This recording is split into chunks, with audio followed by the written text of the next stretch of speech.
email me back for an interview. And I was like, this is for the financial advisor, where they train you and they get you the license. And I was like, I really want to do it. Yeah, great. Well, all the better. I'm glad to hear it. Thank you. So keep us all up to date as to how that goes. I will. So if it all falls through with, I'm still at Qdoba, and my boss is actually asking me to work Fridays. So it's all good and dandy with the job situation. A little bit overwhelming. They all want me. Yeah. Well, it's nice to be wanted. Yes, absolutely. Okay, so I've started the recording. And what I'm going to do today, and this ought to be interesting. I wasn't expecting to have just the two of you, and I don't know if Anna should join us.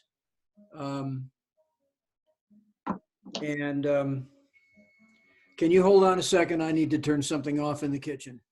Sure.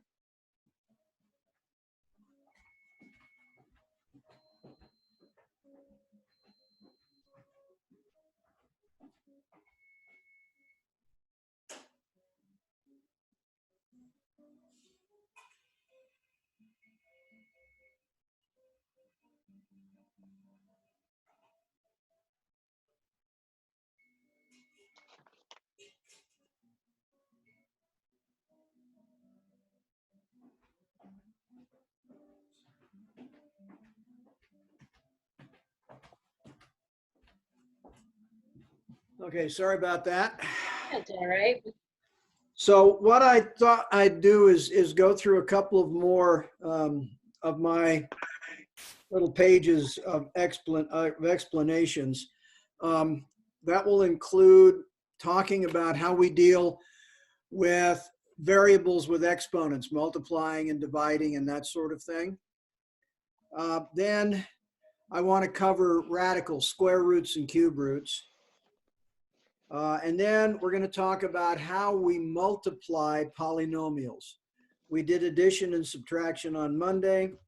I want to do multiplication. And then you remember that awful video we tried to watch? I have a better version of it. So not the video, a better explanation of the process of what we call the special binomial products. Things that if we recognize, we can automatically write the answers to. Okay. So, and they're binomials instead of, more terms than just two. And then we'll do the in-class exercise, which you'll work together on. And hopefully we'll have at least Anna with us, since she said she'd be late. And I hope Nathan can come in. So let's go ahead and get started if you two are ready. I'm ready. I'm ready. Great. So we'll start with variables with exponents. So let me bring up that share.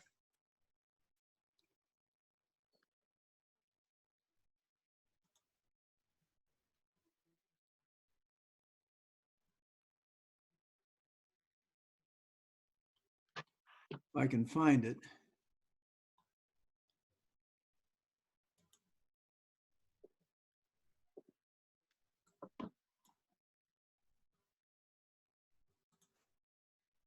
There. Everybody see that? Yep. Okay. So we're going to look at multiplying and dividing these things. Variables with exponents, we've already seen them. It's a variable with an exponent number like x squared here. And remember that x squared just is x times x. Something like z cubed is just z times z times z, and then x to the fifth would be line up 5 x's and multiply them together. Special cases are exponents of 1 and 0. An exponent of 1 is the variable itself, and it doesn't matter what the number is. An exponent of 0 always returns 1. Doesn't matter what the base is, it returns 1. It can be a small number, it can be a number of 100 digits, or it can be a variable. How about a negative? We'll get to negatives in a bit. Okay, so that's different. Yeah, those are Okay. different. Okay. Negatives basically invert the root. So y to the -1 is 1 over y. Okay. Okay. Okay. Okay. Multiplying. What we do is we add, if we're multiplying the same base, but different, with exponents, whether those exponents are different or the same, we simply add the exponents. So y squared times y cubed is is y to the 5th. And the rationale is that we know that y squared is y times y, and y cubed is y times y times y. And so if we're multiplying them, we've got 5 of these things. All we have to do is count them. So this becomes y to the 5th. So we add the exponents. Okay, that's simple. Yeah.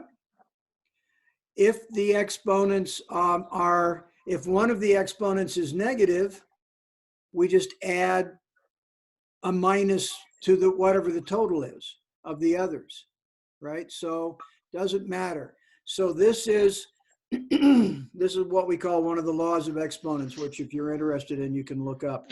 If we have mixed variables, and what we've got is if we have a mix of variables, we add the exponents of each, and I don't have that written down here. Let's just give a quick example. Would be something like xy to the 2nd times x to the 2nd y. We add the exponents of each base together. Can you show us? So let me put in an example. Thank you. Okay. So if we have x, y to the 2nd times y, or x to the 2nd y. Now remember, this exponent only applies to the variable that it is next to. It does not affect x. Okay, so it'd be y, y to the power of 2. That's right. So it's x times Oh, y to the okay. power of 2 Okay. times x to the power of 2 times y. So if we add those, we're going to get x to the power of 3, y to the power of 3. Okay, so we've added, remember x by itself is implied x to the 1. Okay, so it'd be 1. So 1 plus 2 is 3. Oh, that's super simple. Yep, 2 Why plus did I 1 is 3. before? Pardon? I said, why didn't I get this before? It's so simple. Sometimes, well, sometimes they're just not obvious, obviously. Okay. So I'm going to do that. So we'll, But the way that you just explained it just clicked in my mind like a whole nother level, you know? Like taking the y and separating it from the x and then adding it, since it's the 1, x would be the 1 and you would add that. That makes sense to me. yeah. Okay, so we can do that. We can have any number of variables. And we can have constants. Often we'll see that constants will be there. We just multiply the constants separately. All right. So if we go back to this example, well, we'll get to a couple of examples, but let's put in another example here. Okay. Okay, so if I do this again, Mhm.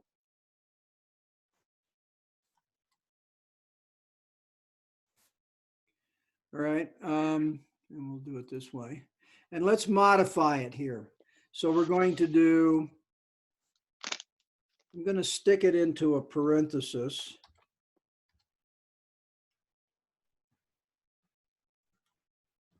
To make sure that we understand what these terms are.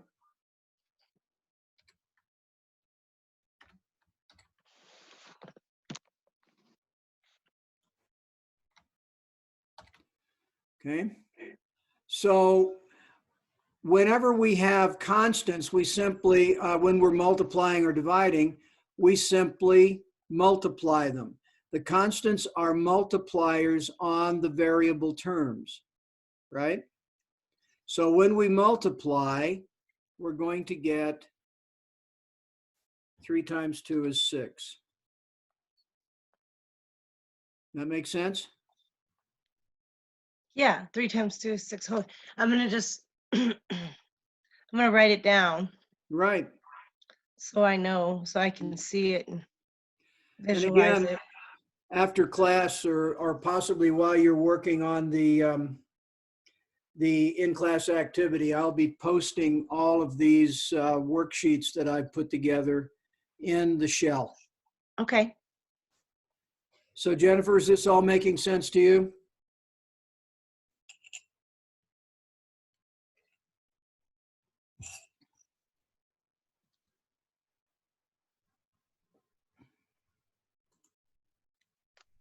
Sorry, I forgot my mute was on. Yes, it does. Great, great. Okay. So All right, that's so this, that's 6 times, or is six- that that's 6 times x to the third times y to the third. so it's 6 Six, times x to the third. 6 times x to the third, and then you're, well, remember, we're multiplying the constants here. This does not, this multiplies sequentially. Remember our multiplication, we just go left to right. So this, in this first term here, 2xy squared is 2 times x times y squared. Right. Right. Right. So this would be 6 times x cubed times y cubed. Because you're taking then from the first problem to the second Mm-hmm. parentheses, correct? Yes. Okay, that makes So, sense to me. right. All right. This will be important when we get to looking at multiplying polynomials because we multiply terms. So understanding how terms are combined by multiplication and division is important. So let's take a look at negative exponents. Remember I said that a negative exponent, well, here we got a little problem too. We need to have. There you go. Not big problem. Yep. Little fix. Little fix. I thought I'd already taken care of that. Anyway, so exponents basically mean dividing. So if we have x to the minus 1, that's going to be 1 over x. We invert it. Okay, Remember so x, instead of multiplying, you're dividing. that's right, but we're Okay. dividing by x in this case, and or x squared. So it just takes this and basically puts it under a 1. Now, let's put in something that I see is missing. And that is, what if there is a multiplier here? So I'm going to copy this just as the one example. Would that mean parentheses? Hold on. Okay. If we had 2x to the minus 1, this would be 2 over x. The multiplier does not get inverted. So the 1 would become a 1. Or the X would become, the X is a 1 and then it would make it a positive? X is, well, when we invert it, it becomes a positive as the denominator of this fraction, 2 over X, or 1 over X. Is that helping? Yeah, because it just eliminates itself, right? Yeah. When 'Cause we they're- invert it, we switch the sign. Okay. Okay. It So, makes sense to an extent to me. yeah, good. Because here, again, I want to emphasize that we only invert the variable term that has the negative exponent.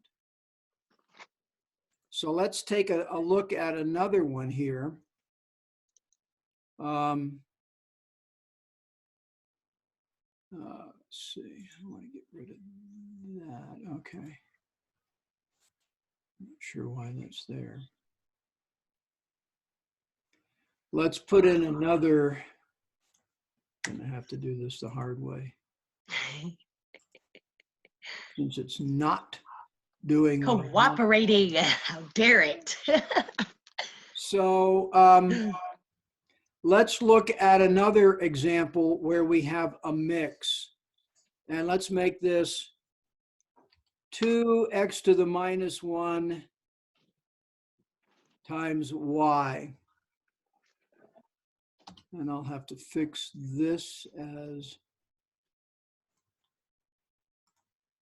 okay. Okay, so this now, note that y is a plus 1, so it doesn't get inverted. So this now becomes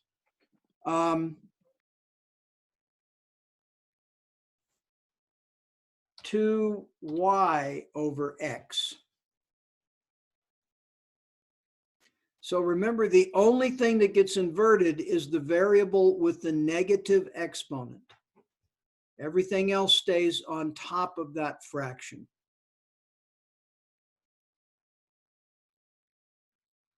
Okay, does that make sense to everyone? Yeah, I think so. Okay, so let's switch over to dividing these terms with exponents on the variables.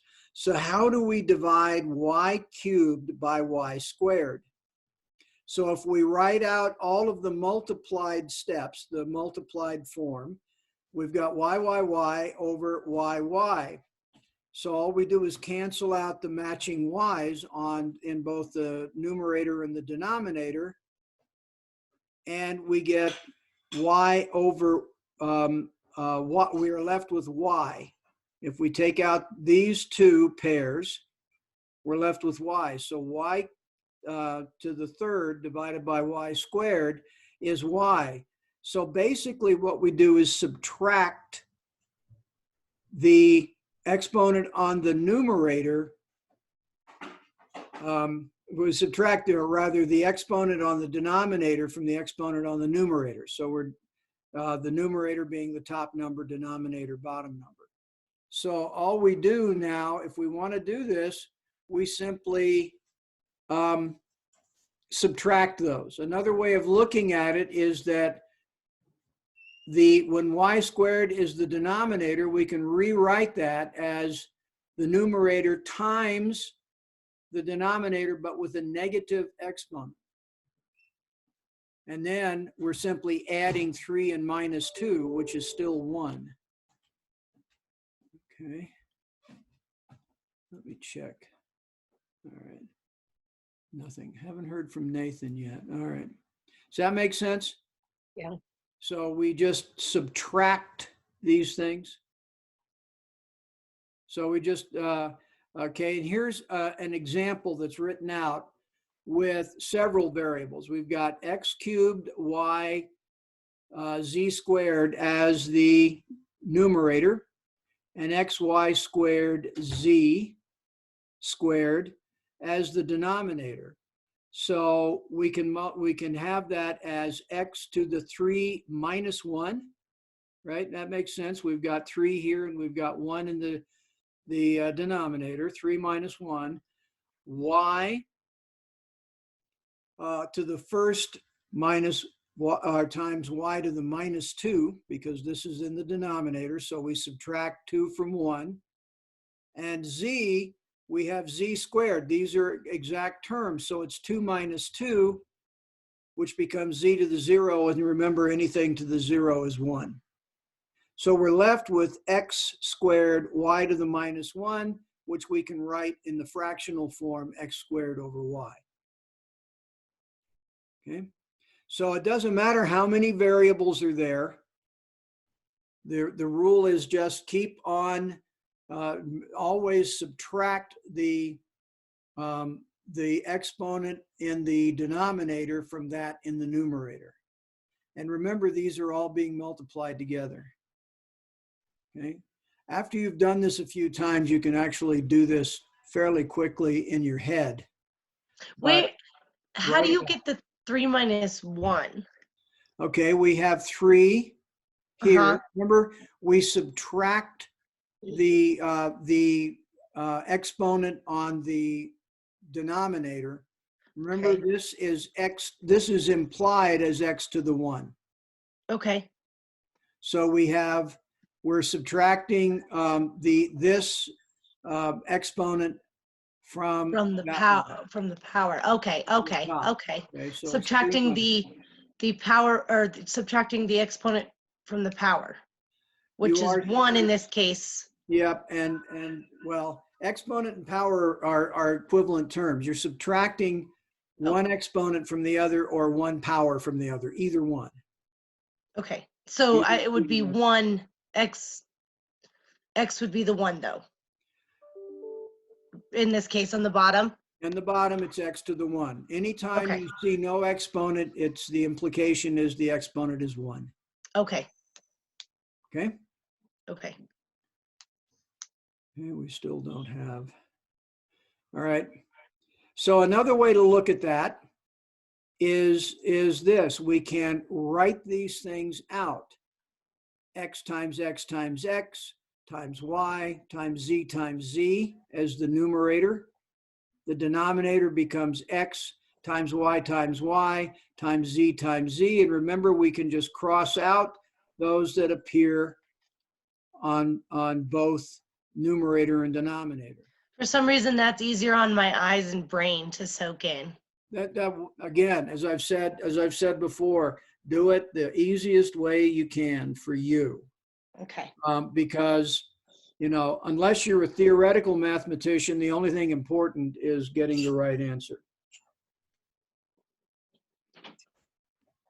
I never liked the idea of giving partial credit for doing it wrong, but getting the wrong answer. And part of that is I teach a lot of medical students. And if you do everything right to calculate a dose, but get the wrong answer and give a patient the wrong dose, it's wrong. Right? Right. So, and most of the time in Microphone business, was off. Sorry. yeah, most of the time in business, you're going to find that people don't care if you do it right if you've got the wrong answer. Wait, Yeah. repeat that again? Most of the time in business, people will not give you any credit for doing everything correctly, but getting the wrong answer. Okay. So anyway, but this is another way of looking at it. Line them up, and then, then we can look at this. And another way, after a while, you just cross out what's common, and what you've done is taken away 1y. This ought to be crossed out up here. We've changed this from a 3 to a 2. So it's just the same thing. It's a shortcut that does exactly what's up here above it. Okay. So remember, the key with dividing is subtracting exponents. With multiplying, it's adding them. Okay. Okay? So now we'll switch over to radicals.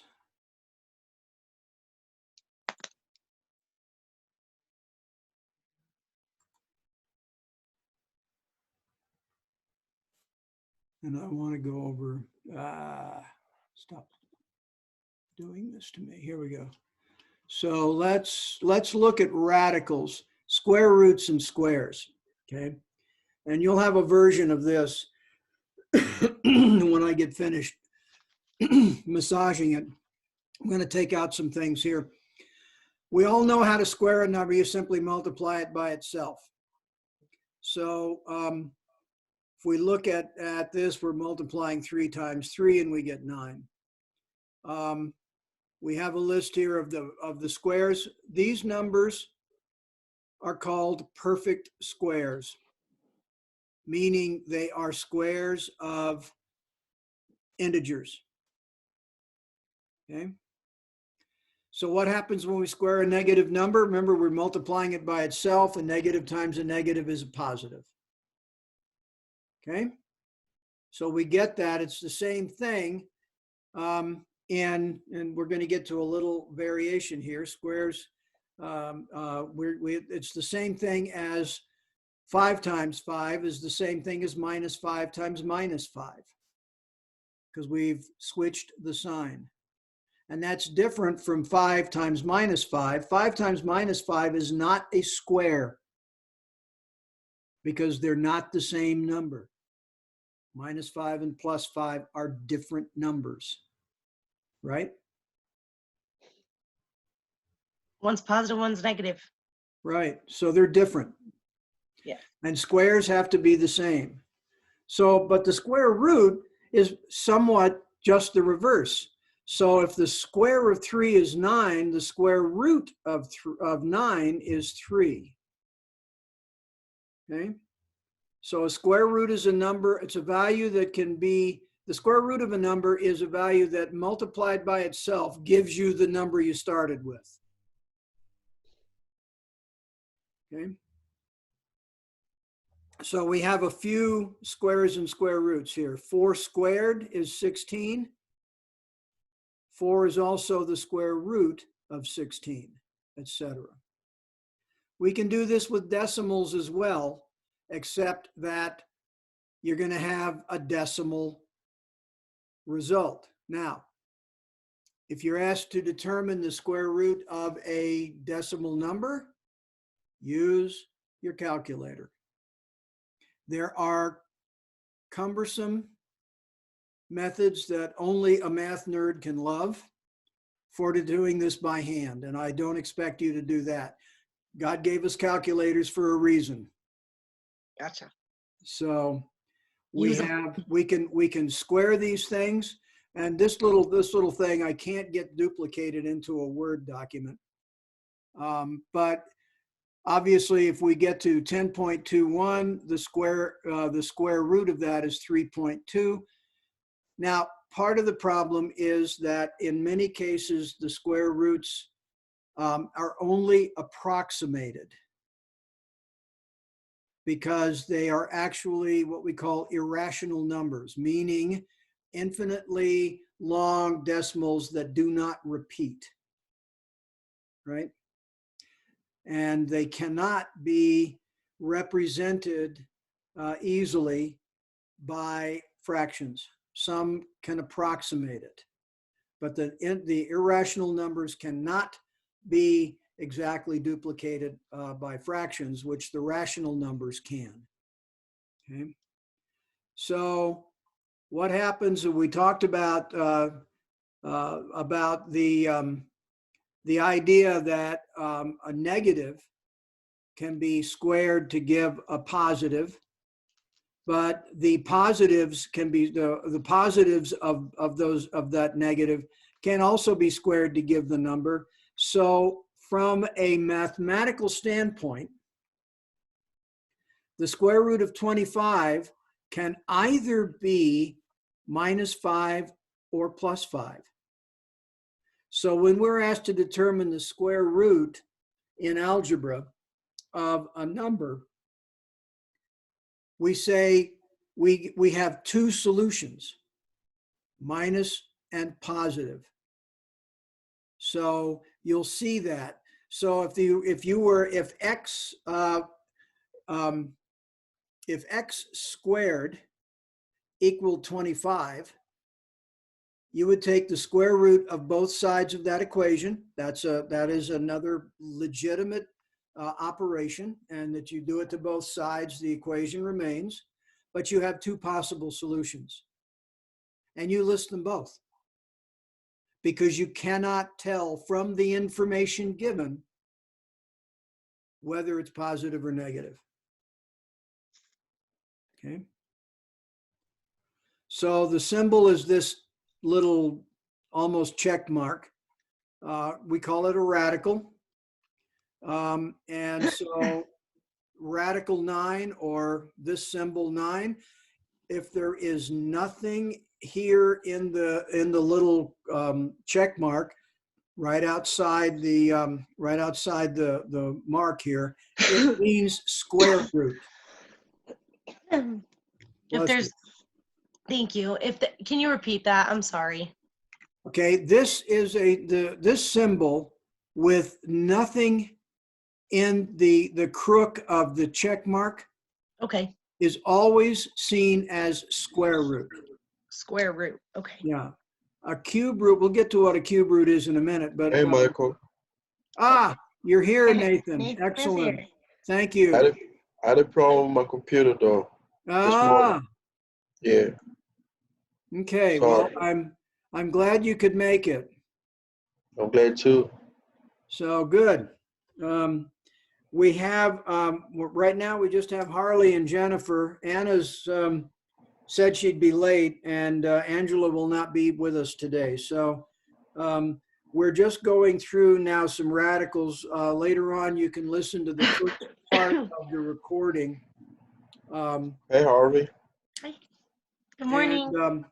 And when you're doing the in-class exercise later this morning, Jennifer and Harley and I can help you with concepts that we've been covering just now. Okay. So again, as I said, the square root of a number is a number that is a different number that when multiplied by itself gives us the number we started with. So the square root of 9 is 3, because 3 times 3 is 9.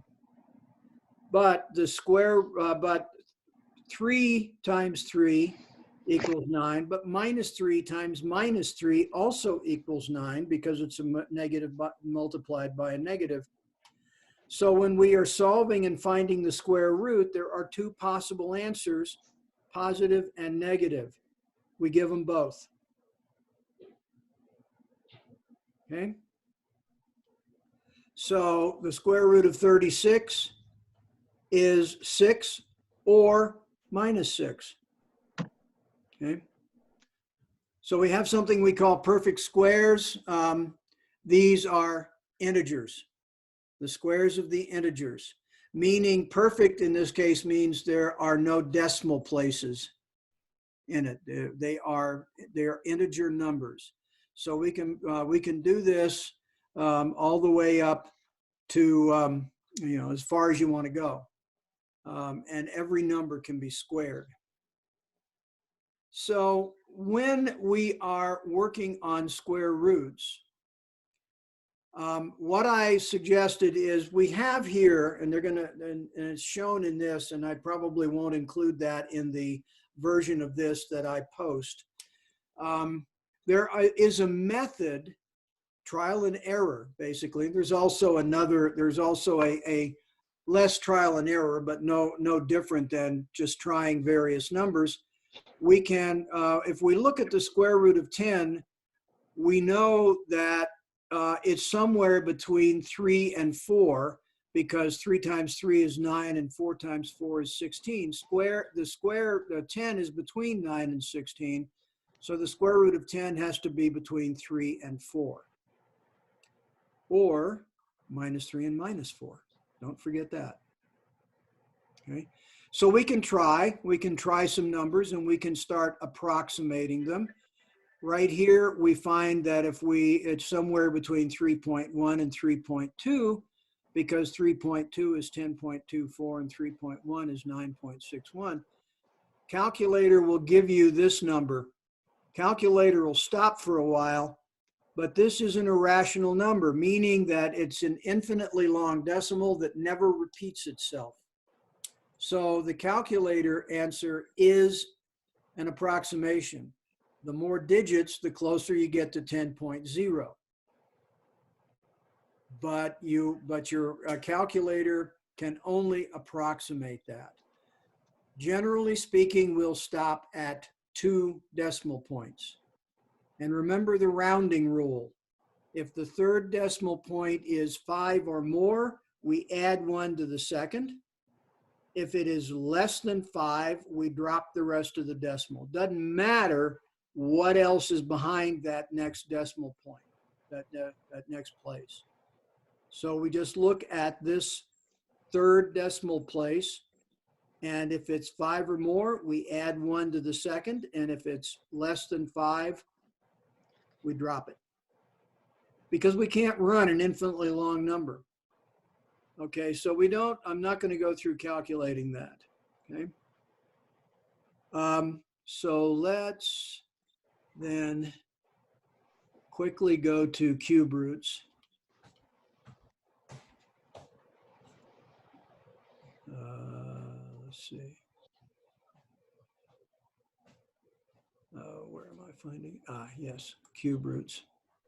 So a cube root is exactly the same as a square root, except that it's 3. It's a number that can be multiplied together 3 times to get an answer. So 3 cubed is 27. So the cube root of 27 is 3.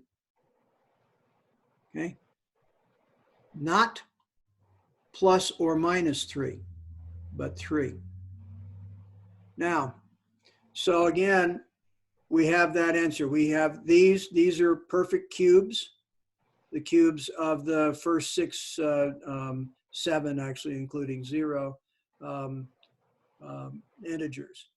So when we get that, we have like 4 is cubed is 64, so 4 is the cube root of 64. Okay, so the cube root symbol is going to have a 3 in the crook. Remember, if there is no number, this is a square root. But if there is a number there, it tells you what root there is. So this says the cube root of 27 is 3. Now, what do we do with negative numbers? And what we do with negative numbers is we remember that a cube of a number is the number multiplied by itself 3 times. So if we cube 5, we get 5 times 5 times 5 is 125. But if we cube minus 5 times minus 5 is 25. If we multiply that by minus 5, we get minus 125. So if we have a root that is an odd number, then if the base is a negative number, the answer is negative. And if it's a positive number, the answer is positive. So we don't have plus or minus cube roots. We have only one cube root to any number. And all we need to do is look at the sign in front of the base, and we'll know what the sign of the root is, of the cube root, or the 5th root or 7th root. If it is an even root, like this, or like a square root, then we can have plus or minus. Does that make sense? Yes. Yeah. Okay. So we have the list of perfect cubes. They get pretty big pretty fast. Okay. So again, the cube root of 30, if we look at this, we know it's going to be between 3 and 4 because 3 cubed is 27 and 4 cubed is 64. Again, we can make guesses, but we can get out our calculator, and remember, you have to go through a couple of steps to do a cube root on most calculators. You can also do it in Excel. That works as well. Okay. So again, it's an approximation. So the number gets run out. Now here we'd round this off. In most of our calculations, we'd round it to 2 decimal places. Here is an example where the 3rd decimal place is a 7. So when we round this off, we would add a 1 to this 0 and we'd get 3.11. Okay. So this is a 7, that's 5 or more. So we add 1 as opposed to, go ahead. Yeah, I know. Sorry?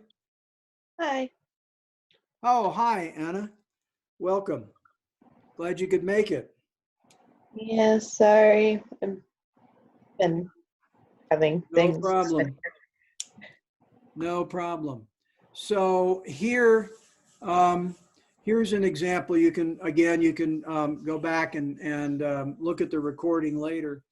But we're talking about cube roots and right now we talked about square roots. So let's back up and just go to the last topic here. We have what we call the nth root. That just means n is a number. We can have, any number can have a root of whatever degree, whatever level you want. And so what we want is to know what we call the index here. It's a symbol that's going to be inside the crook of the radical symbol. N just means any number. We need to know what n is to solve the problem, but it can be any number. You will almost never use anything more than cube root, but all the principles are the same. Okay, so we won't go through a whole lot. Again, you can do this. We can multiply radicals, and we can divide them. We can pull them apart.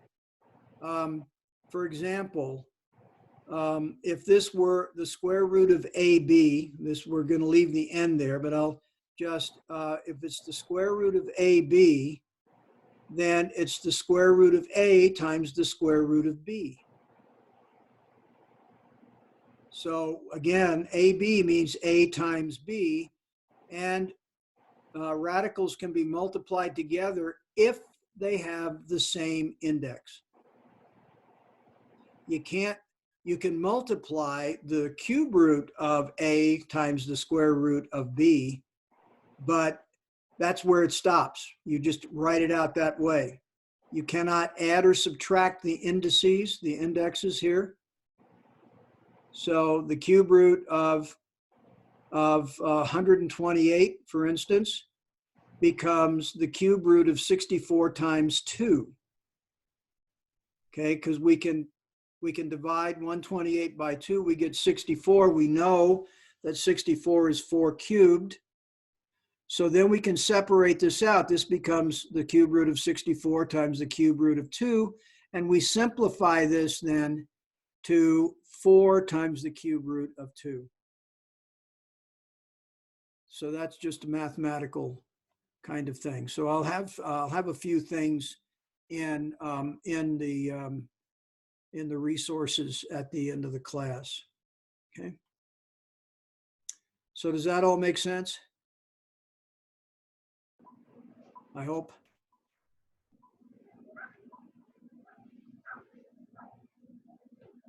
Okay, I get a thumbs up from Anna. I was listening. I do understand the nth. Okay, good.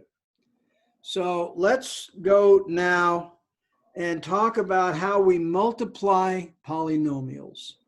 So let me find that. Everyone see that? Yep. Yeah. Okay, so here's, you know what a polynomial is. It has terms, and it can have an equal sign. This is still a polynomial. It's more than one term. So what we do when we multiply polynomials, and we're going to start with simple. We're going to multiply one monomial, a single term, times a single term. Here is an example. 2xy times 4y. So if we break that down, it becomes 2 times 4. Remember, we multiply the constant terms, the numerical part of the term, as opposed to the variable, together. And then we simply multiply the variable term times the variable term. So we split this out. This becomes 2 times 4 times xy times y. So we simplify that to 8xy squared. Okay. When we have one term multiplied times two terms, we follow what we call the distributive law of multiplication, meaning we multiply this term, we're multiplying 2x times the parenthetical phrase x plus 3xy. The distributive law says that we multiply this term on the outside by each term inside the parenthesis to clear it. So we've got 2x times x plus 2x times 3xy, which gives us 2x squared plus 6x squared y. Now, a little sidestep here. It doesn't matter if we say 6yx squared or 6x squared y. In general, we like to place our variables in alphabetic order. And that's only a convention. It has nothing to do with the value of the solution. If you have values for x and y, you're going to get the same answer whether you're multiplying y times x squared or x squared times y. But by convention, we like to put them in alphabetical order when we have multiple variables. Okay, so we can actually multiply a two-term phrase times one term. Basically, it's the same thing. In this example, x squared minus x, parenthesis, times 3y. So we're multiplying 3y times x squared and 3y times minus x. So now we have 3x squared y and 3xy. And again, I've left this not in alphabetical order to emphasize that it's the same answer. But convention is to put them in alphabetical order.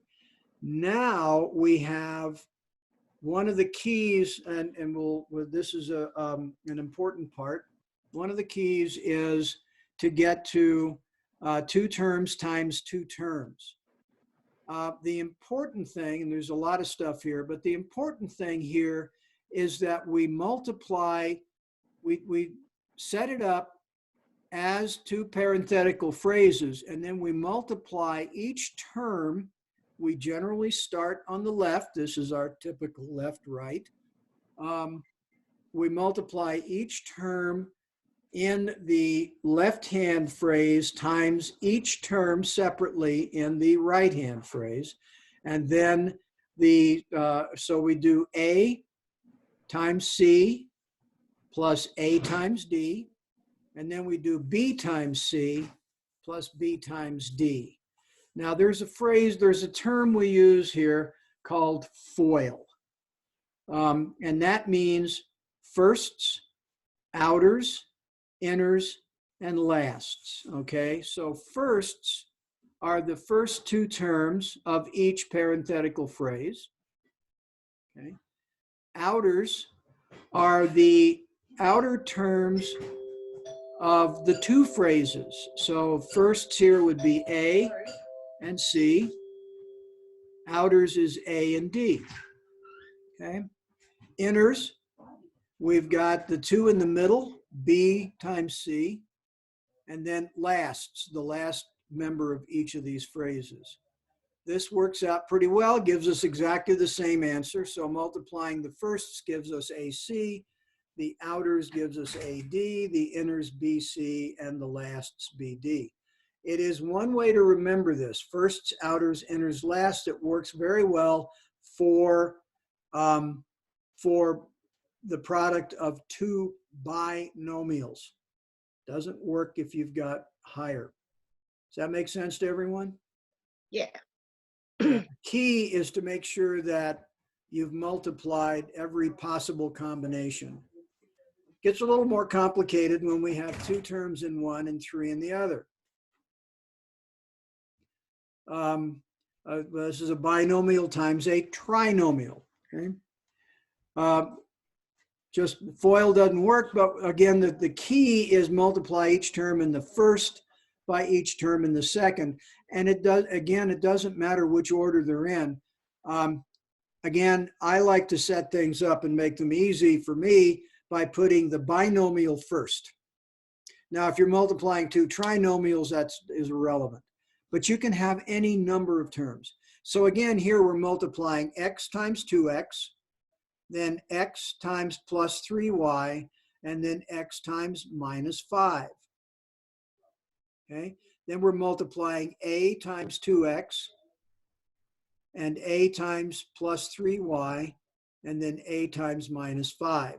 Note, I put them in that order here, but in reality, by convention, and again, this is perfectly correct, but by convention, we have the constant on the left side of the term it's a part of. So I've rearranged this to 2x times x, or x squared, and this to 3x times y, and this to minus 5x, etc. And this should be a minus. Okay, done. Finding little errors, that's good though. Calm, deep breaths. Yeah. Finding little errors, this is stressful, all this house construction we've got going on. Oh, So yeah, I can hear the doorbell. Yeah, we have a guy coming in to make an estimate on doing our sheetrock work in the basement. Ooh, that's exciting. Ugh. Yeah, about 400 linear feet of sheetrock. Okay, it's anxiety. Yeah. So anyway, then we have the concept of like terms. Like terms are terms with exactly the same variables and exactly the same exponents. So let's use this as an example. We're going to multiply the binomial x plus 2y times the trinomial 3x minus 4y plus 5. So our first, and I've gone ahead and just simplified it, x times 3x is 3x squared. X times minus 4y is minus 4yx. And x times 5 is 5x. So then we have 2y times 3x is going to be 6xy. 2y times minus 4y is minus 8y squared, and 2y times 5 is plus 10y. Note that that we have xy and xy. Note I said that they have the same variables and the same powers of each variable. It's irrelevant what the constant in front is. So if we add minus 4xy and plus 6xy, we get 2xy. So we simplify it in that way. We've taken all the terms that have the same variable and combined them. So we've gone from 6 terms to 5 in our answer. Okay? So the idea of like terms, again, this term is x squared. This is an x, so it's not a like term. Even though it's the same variable, it's not the same exponent. All right. We won't go into long multiplication. That's just setting things up. This method works. Just remember, you multiply. One of the reasons I like to place them in this order is you just one by one multiply every term in the first polynomial times the second, each term in the second polynomial. All right? Okay. That makes sense? Yeah. Okay. All right. Let's see. Do you want to continue on right now? I've got one more of these. Can I take? Or do you want to take a break? Can we take a break? All right. Let's take 10. All right. Thank you. Okay. Good. Be right back. in. Okay. Take 10. We'll see you in a bit. You want to go talk to Randy?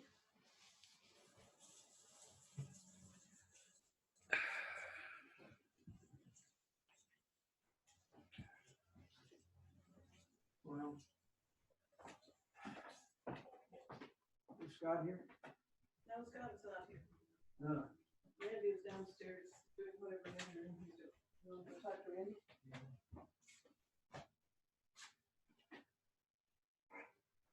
Why do you change shoes to go downstairs? Because I don't like tracking stuff on my inside house shoes up if you run to the rug. These are my outside working shoes. Okay. Just checking. Good idea.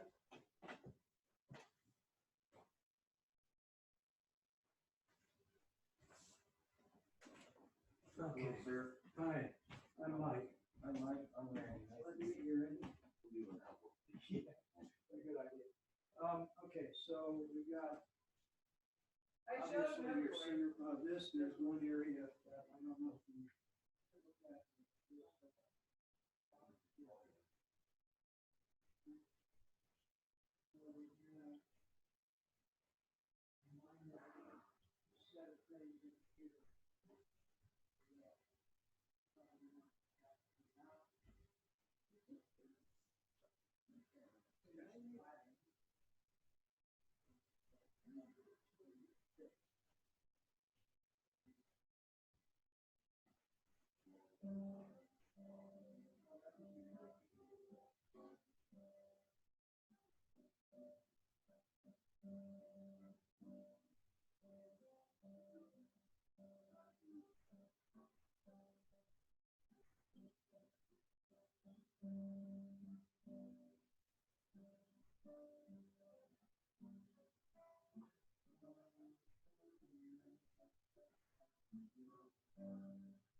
Probably have to come down these stairs and drywall.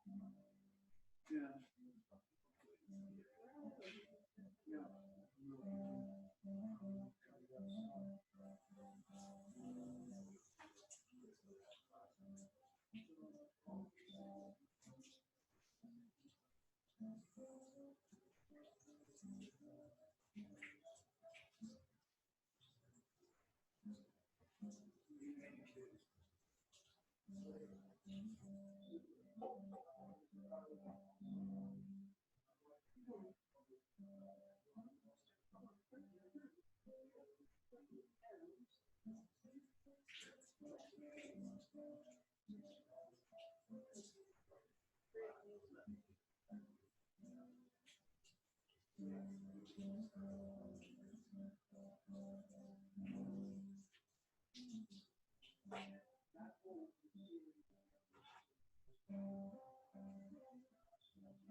Good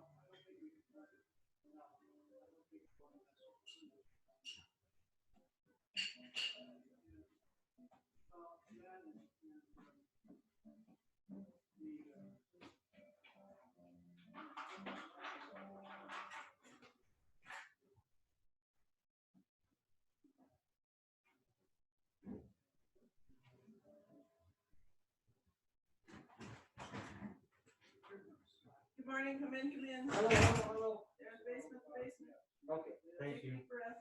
Hey, Scott. Hello, hello. Hi, Ronnie, I'm Scott. Nice to meet you, sir. Nice to meet you. Normally I take your hand, but okay, we can do that. All I right. haven't been sick for 3 weeks. Oh, okay. So obviously, Yeah. that's zero. Okay. So And then the bathroom, he said something about the demo and that tile. Yeah, yeah. So it depends on how much you can do. Yeah. What about insulation? I don't know if you have to insulate these interior walls, Oh, no. but the exterior walls, yeah, the exterior walls all had insulation. It's not a big deal. I can do it.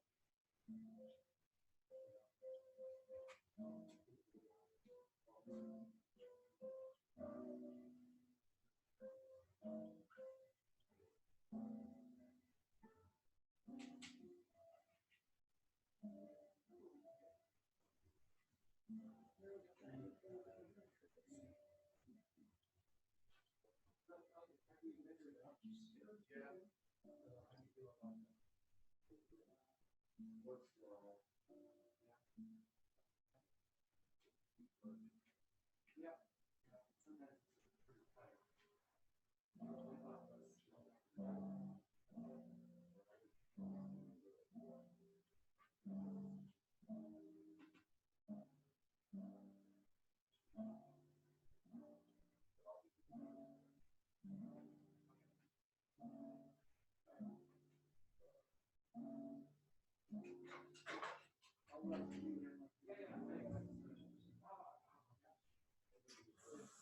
Nice meeting you, Randy. Scott will, take it from here. Thanks.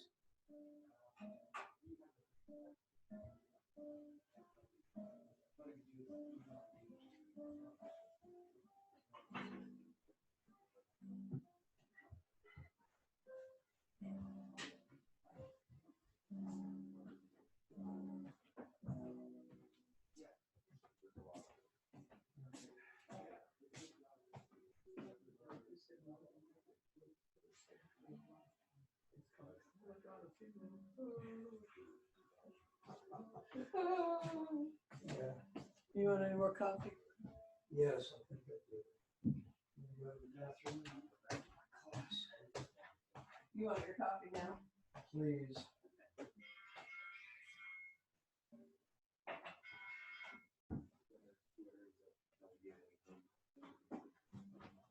Yes, the storage room. Yep.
How many classes y'all taking?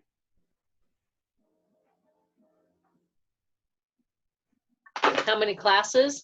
Uh-huh. Just one. Yeah, me At too. the moment, you mean? Yeah. Yeah, just the one. How about you? Just one. That's good. I think one's enough right now with work. I know, right? This class, like this one's really got my brain kind of working. I understand that. I mean, it's definitely got my brain working, but it's definitely a positive thing. I went from wanting to, like, I still want to own my business, Jen, but I want to like get into financial advising. Like, that's where my brain is. Like, seeing how well I'm doing in marketing and those kind of classes. It's switching my brain up a little bit. See, that's good though. Yes, it's That's an definitely money is. opportunity that'll open up for you that you didn't really even think about before. I know, and that's scary to me because I'm like, why am I scared though? I should take the leap and just take the chance. I don't know why I'm Right? so scared. Because it's something new. Yeah, it's something very new, and I always think I'm not where everybody else sees me. You know what I mean? Yeah. I don't see myself there. Have faith, have some self-confidence, and you'll do fine. Hey, thank you. Okay, I'm back. Everybody ready? Yes. Yep. Okay. Then let's look at what are called the special binomials. See if I can find that again.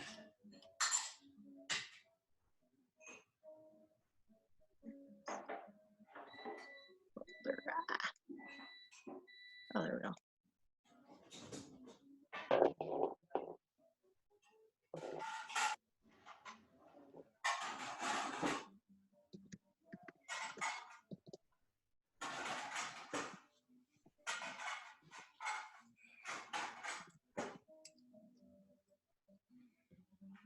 Mike, you've got construction people over there at your place, and I have lawnmower people here.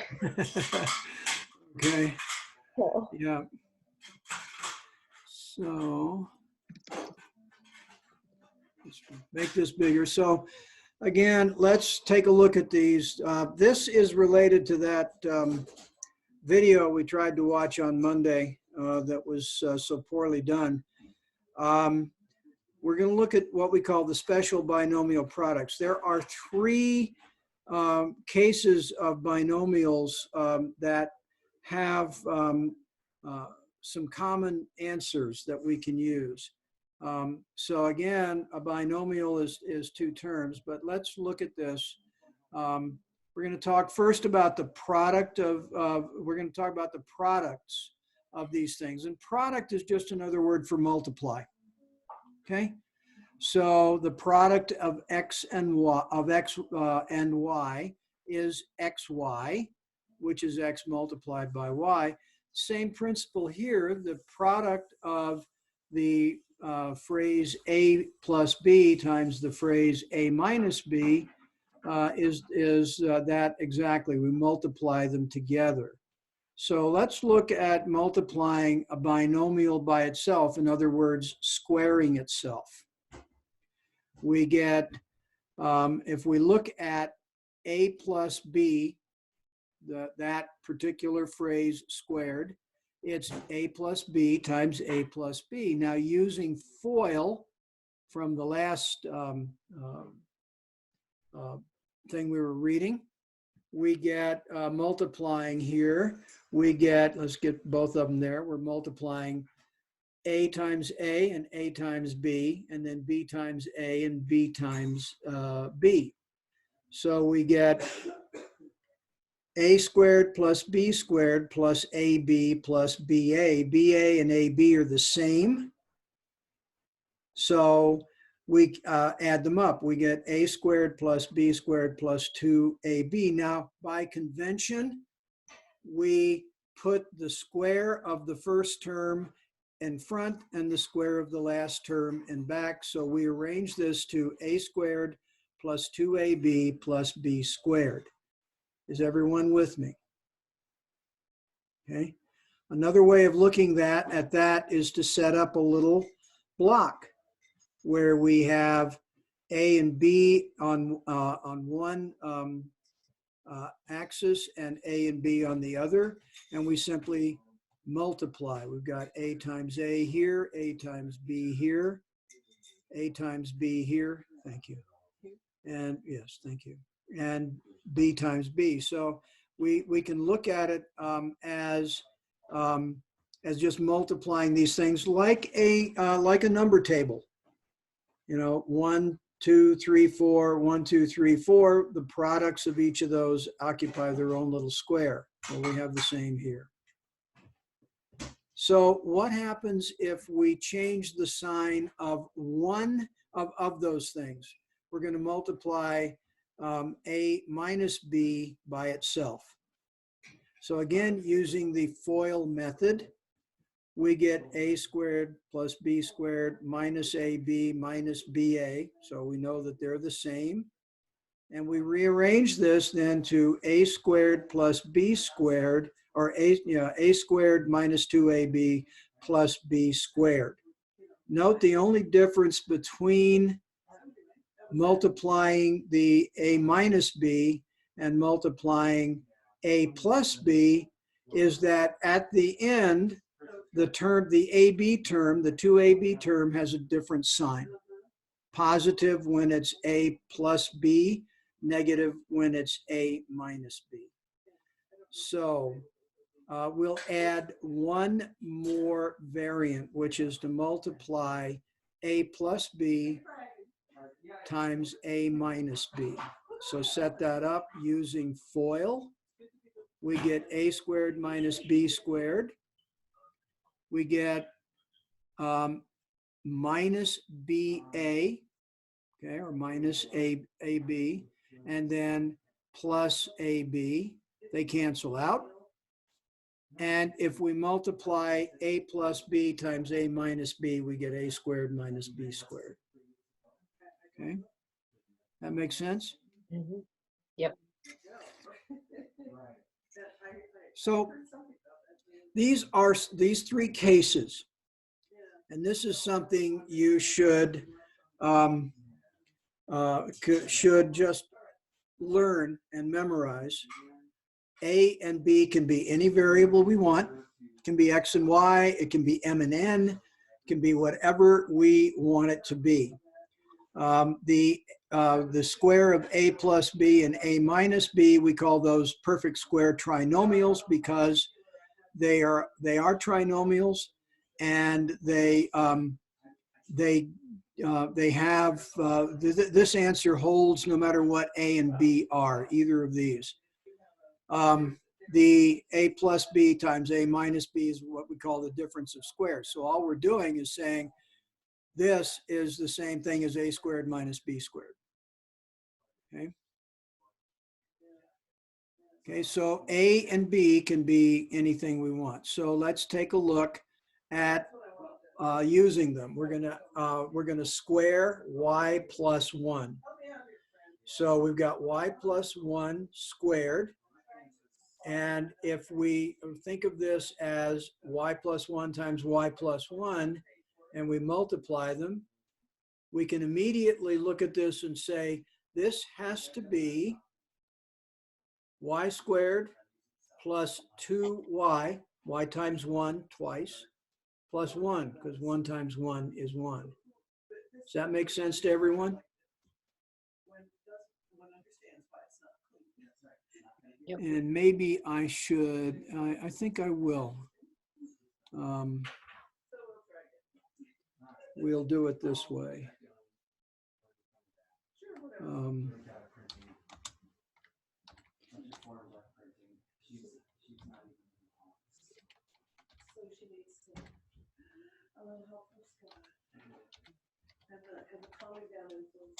Okay, that might make this a little more reasonable, because then we use the FOIL. We get y times y, and then y times 1, and then 1 times y, and 1 times 1 to get this answer. We know that anytime we're squaring these, we can immediately go to the general solution of a squared plus 2ab plus b squared. 3x minus 4 squared. Okay. Let's maybe do this.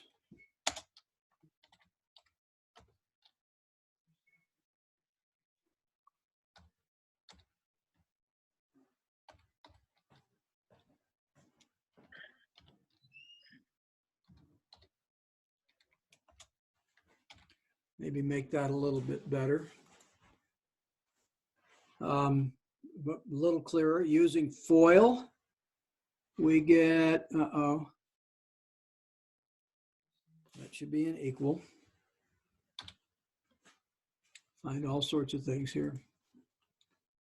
Okay, that's an equal. So we get, again, 3x squared minus 2 times 3x times 4 plus 4 squared. We add that up, we get 9x squared minus 24x plus 16. So again, the difference here is it's negative, not a positive, but that's because we're squaring a negative.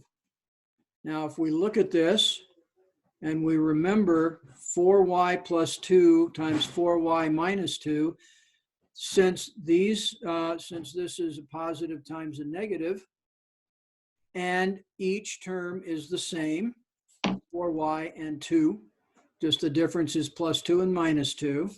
We know it's the difference of two squares because this is going to be a squared minus b squared. So we multiply these together, we get 4y squared minus 2 squared. So we get 16y squared. Again, 4 times 4 and y times y, and then 2 times 2. So 16y squared minus 4. So the reason we want to memorize these is because they're very quick solutions. But be aware that these are very easy ways to solve problems. So so we can ask ourselves the question, what do we multiply together to get 2x squared minus y? So basically we know that this has to be the square of the first term, and this has to be the square of the square root, or yeah, this has to be the square of the second term, and the two binomials have to be, one is positive, one is going to be the square root of this term plus the square root of this, and the other is going to be the square root of this term minus the square root. So we have, if we look at this as, if we take the square root of 4x squared, it's 2x, and the square root of 9 is 3. So our formula here, so we know that this has to be 2x plus 3 times 2x minus 3. Does that make sense? Okay, that's as far as I want to go with that. There's lots of examples we can give. It can be used to multiply. It can be used for squaring numbers. An example that the guy gave was 52. We can square that using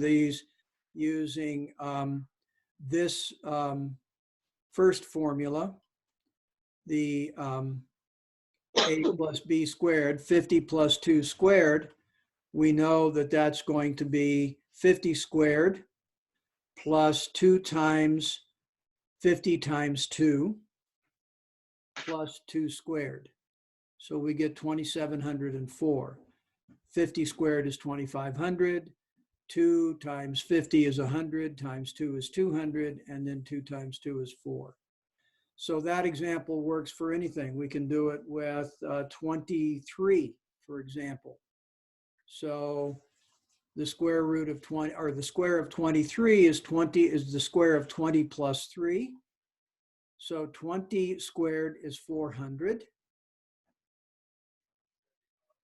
2 times 20 is 40, times 3 is 120.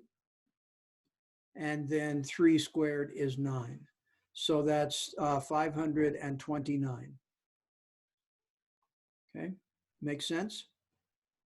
So we can use that for some practical purposes, but, or if we wanted to know the square of 48, we could make that 50 minus 2.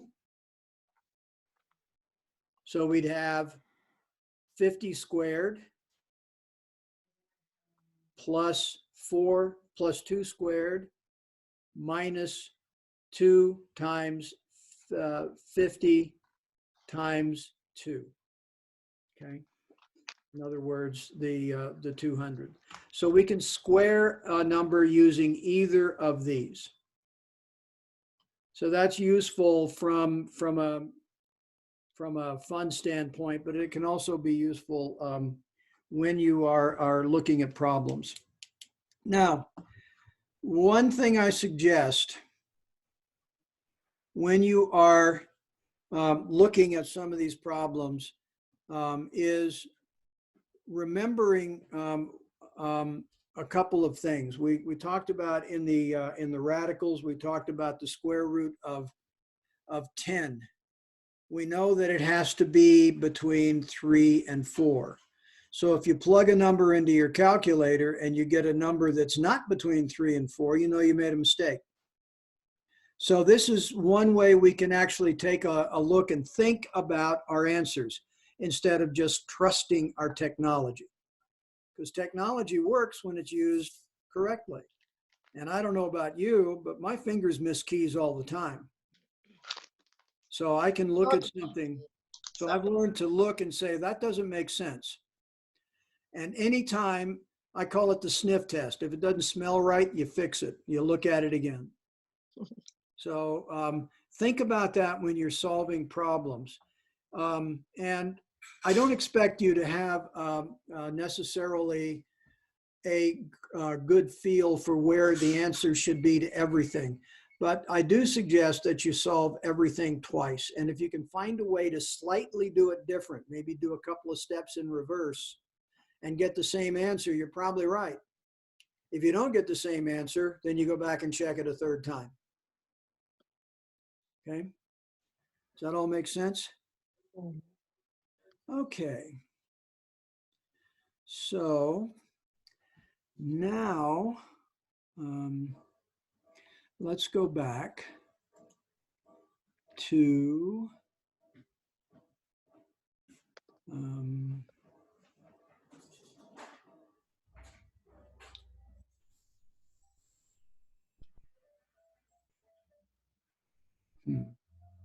where am I?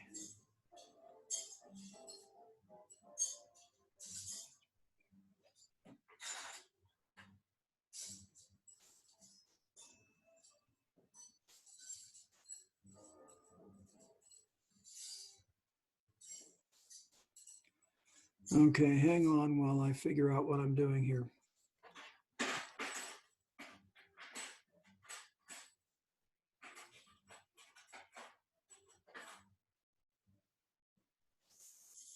Ah, this is what I'm doing. All right, can you see that? It's still on Can you the see the special. week 2? Pardon? No, it's Still still on on the the, special? yeah. That's fixable.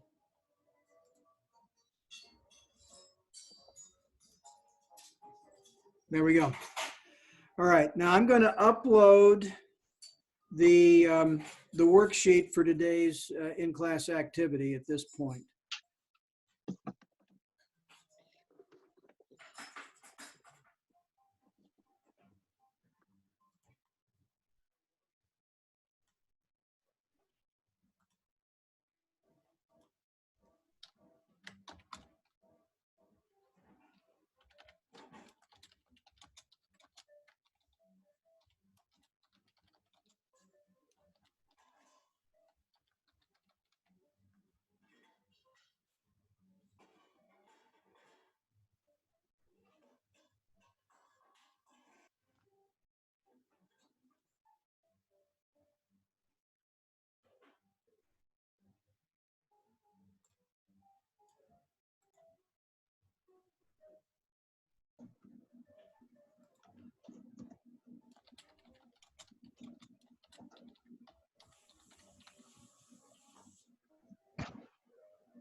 Okay, so you should see a page called Week 2 in-class worksheet. Go ahead and bring it. Go ahead and bring that up. And again, I'd like all of you to work together on solving these problems. We have, we have the rest of the class. I'd like you to work together, get as much done as you can. And then if we have time at the end, you've finished it all, then we will go, then you can have some time to work on some of the other research for the other assignments for the week. Okay, everyone okay with this? Yeah. Okay, so I'm going to, It's not on our course shell right now, Nathan. refresh the shell. I was You gonna say, should do we be need able to to see it if you refresh the shell. Nope.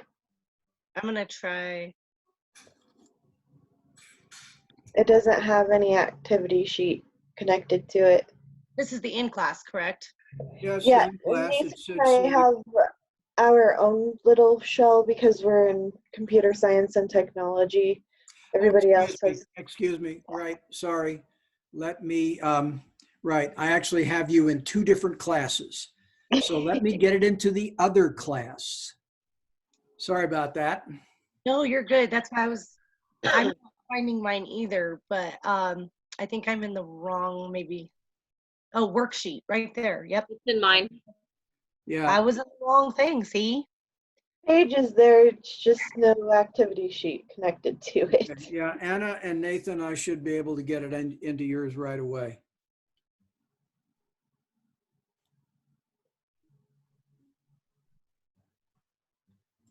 I just thought I'd let you know because I'm like, I'm not seeing nothing. Yeah, I'm glad you said that. I keep forgetting I've got 2 classes here. Because you are awesome. I guess Nathan and I are off the hook, huh? No, no such luck. Not quite, Missy. No such luck. You guys are the smart ones. We need you. What do you mean? No. I know he is. You know it. You are smarter than me with it. I'm like, yeah, I get it, but I only get it a smidge. And then I got to do it. And then I'm like, okay, I'm good.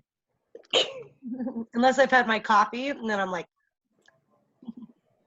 Yeah. this morning before we took break, I was on it. And now No. you're crashing? Now I'm like brain aneurysm status. Like, oh, that's too many Y's and X's and A, B's and C's and I's. I don't know. I can't do it. Okay, enable. All right. Who wants to start? Oh, do you guys? Mine's open. I'm going in and saving Okay. it. now. Okay. It's there now and ready. Anna and Nathan, you may have to refresh your shell screen to see it, but it's there. Nope. Wait, if I exit out of it really quick. Oops. Oh, there it is. So, And Harley and Jennifer, you both have it, right? yes, I'm on it. I'm working it Great. right now. Super. There you go. Great. All righty. So to find the value of 6 to the power of 3, we do 6 times 6 times 6, right? Yep. Which is 216. Mm-mm. Yep. It's not 16, but No, 216, hon. I think it cut out for you. Six. No, you're good. Times 6. It's 216. And then you want to find the value of 216, right? That's the answer. Oh, We're just multiplying, we're just evaluating that expression, 6 to the 3rd power. okay. So that's the answer. That's simple. and then -3rd to the 5th power, which is a negative number because it is an odd number. 3. Correct.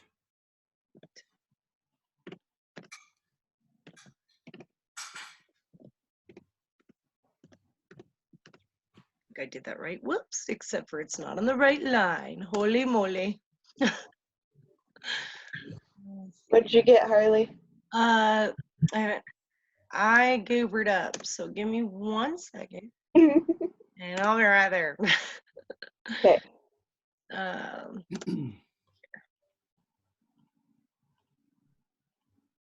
That's what I thought it was. my mouse is not working, and I think I need a new one. It doesn't scroll anymore.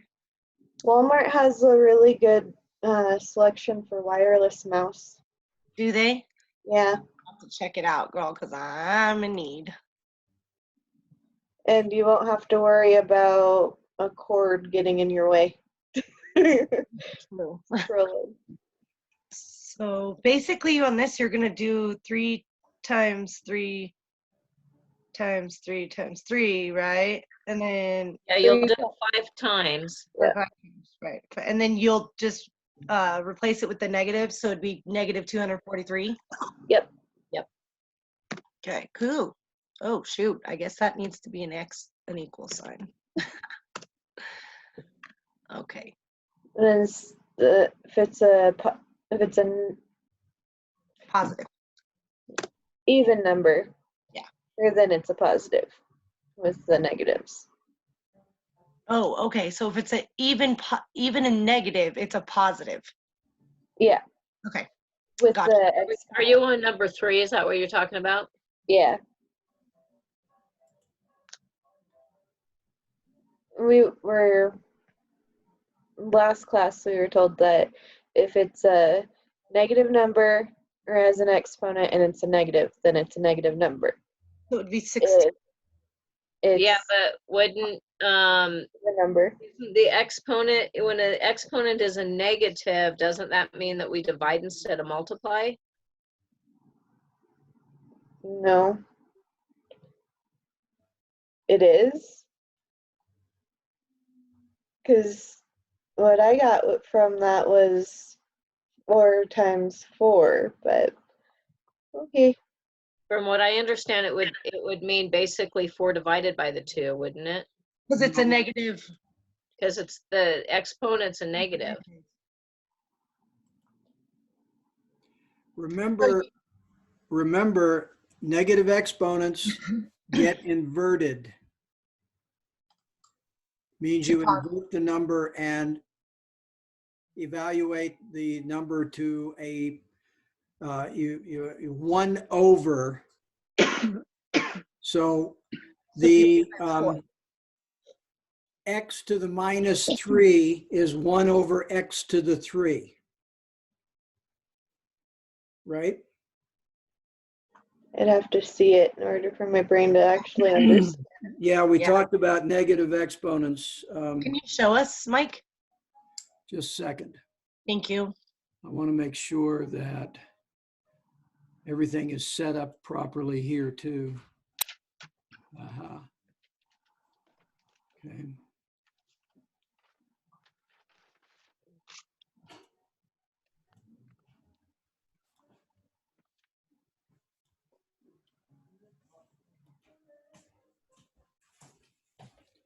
Are you a Pisces?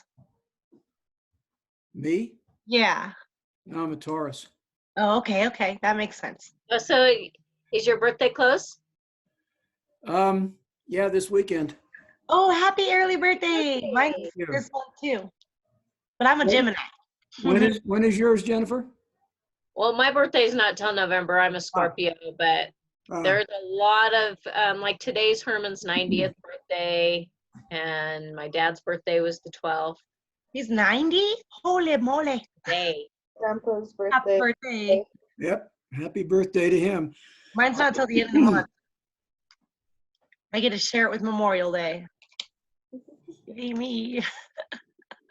Mine's in the middle of October, so. Well, one of our daughters was born on New Year's Day, so. My sister's. Yeah, that's a fun birthday. Oh, what did you say, Jen?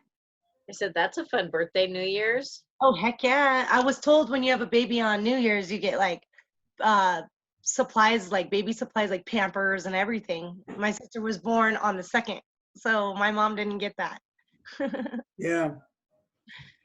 Nope, she didn't. But the babies do get that if they're born on the 1st of the Well, year. if they're acknowledged, we couldn't figure out, we didn't get much because it was Oh. funny. She was actually born in an ambulance, so. Oh, Um, okay. But yeah, I've got a niece and a son-in-law whose birthdays have been this week, so. That's Oh, awesome. Got fun. Birthday, quite a Mike. few in the family. Anyway, so here, can you see what I'm sharing now? Yes. So it's pretty much 0.25. Bigger here. So we have negative exponents. So when we have negative exponents, what we do is we divide, we invert the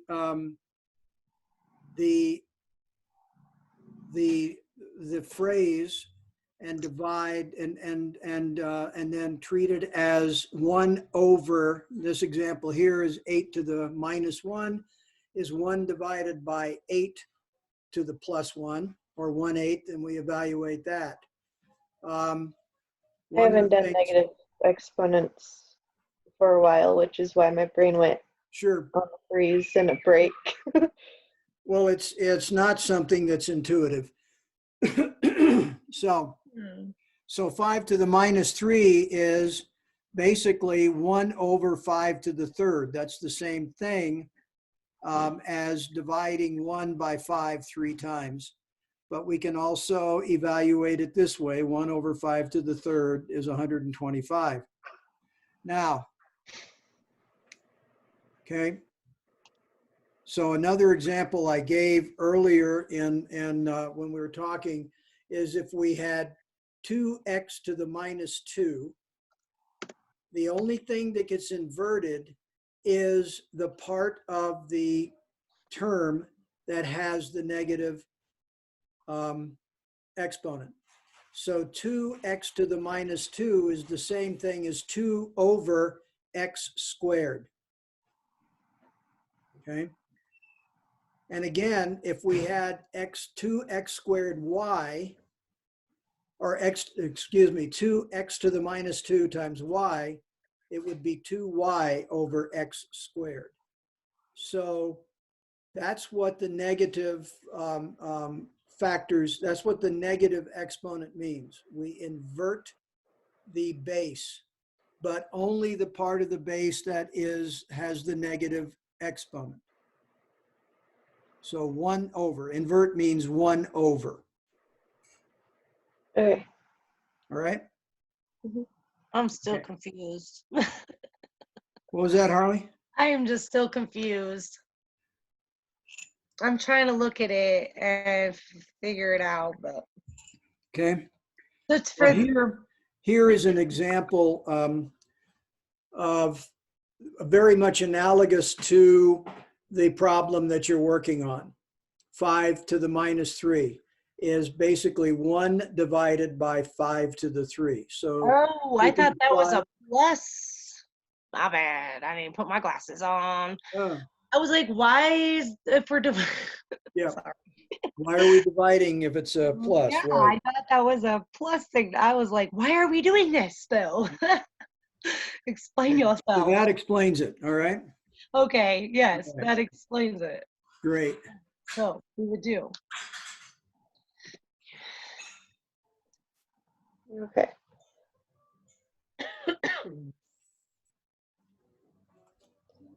And Jen, did you get 4? No, I was just filtering messages with the physical therapist. So, no, I haven't moved on to 4 yet. Did you guys figure out? I haven't moved on either. Did you, Harley, did you understand 3 and get the answer on 3? I didn't get the answer, but because I'm still trying to figure it out. I feel like I have a brain aneurysm. Do you want to explain it to me, Anna? Sure. So what Mike was just trying to tell you was that anything negative, you divide it, or put for 2, so you make it into my brain just froze. Sorry, I get it, but it's like, You make it into a fraction. So anything that has a -2, you put a 1 over it. okay, so it'd be one divided by 4 times 4, or It'd be 1 divided by 4. 1 divided. But it's a fraction, so it'd be 1 on top of 4. So And 1 over what is 1/4? less than a half. I know that. 25%. So it's So you, Wait a minute. Whoa. a quarter. It's 4 to the Yeah. -2. Yeah. That's how I got it, was you divide it by 1, Nope. because it's 4 times 4 if it's regular. And right, so this becomes 1 over 4 squared. Oh, 1 It's divided. 116, right? Right. You got it, Nathan. I don't know if I did that. Oopsie, I don't know if I did that right. I think I did that right. Okay, can I share mine really quick? See.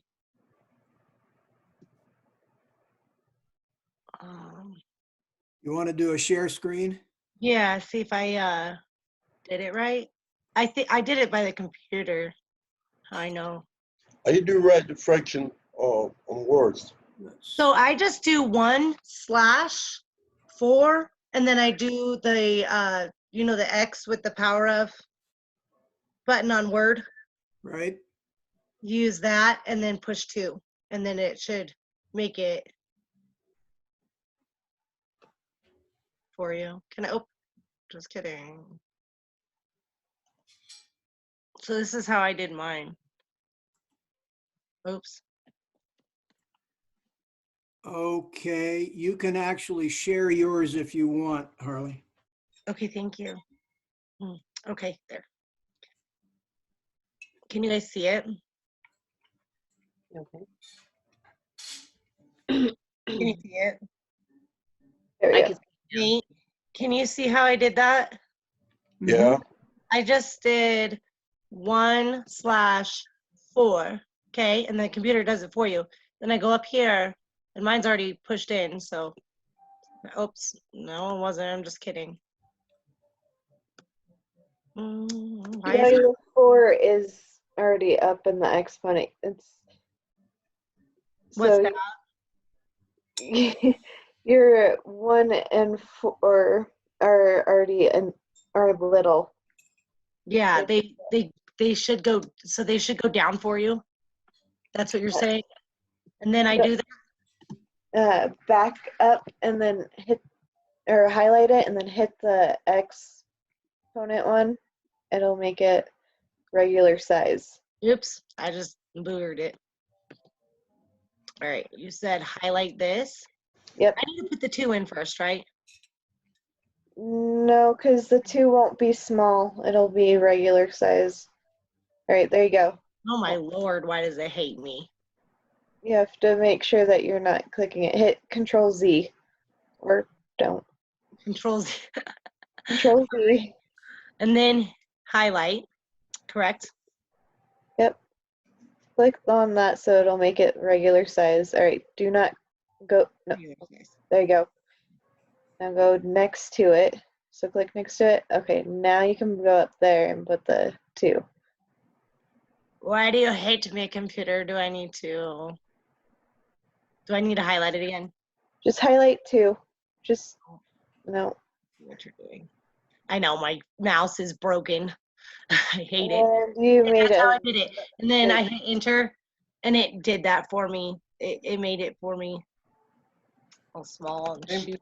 There we go. Can you see it now? Yeah. Yep.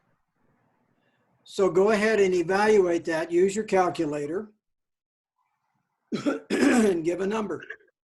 I got 0.0625. That's the right answer. Oopsies. 0.2.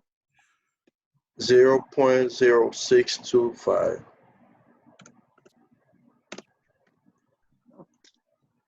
off there.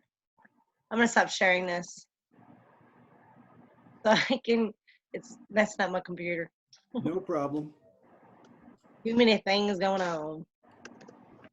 You said 0.62? 0.6 or 0.0625. Okay, I got what. Okay. My brain just did a complete loop-de-loop there. So you pretty much multiply the fraction with itself. However, I put it in decimal because it's easier on my brain that way. I converted it into decimal before I did that. So I got the same answer. And that's the important part. All right, are we ready to move on to 4? Yeah. Okay. I think y'all gotta do 4 because I don't know every. The greatest weight that is allowed in the elevator is 500 kilograms, thank you. Which is the following, which of the following is correct? So the weight, the greatest weight is gonna be 500, so you're gonna wanna put, ooh. So you want to look for the, okay, so the weight Bigger that is allowed in the elevator has to be less than 500. Okay. So you want less than or equal to. So I went with D. I did too. You said D? Yeah, Yep. because see the symbols, Harley, when you have the greater or less than symbol, with a line underneath, it means that it's or equal to. So you want the Okay, weight needs to be less than or equal to. that makes sense. I didn't see, I wasn't, because I don't have my glasses on, I didn't register the line underneath Yeah. either of those. So now I see it, I just highlighted it. All right. So 5, so are we actually solving for X or? Can you Yes. guys repeat 4, please? oh yeah, so we got D, because the weight needs to be equal or less than 500 Yep. grams. And when the line is underneath the It arrow means going,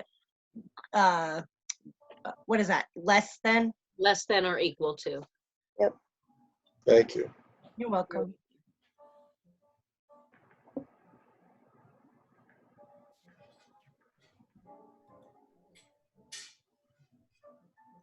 Well, for this one, X can be anything.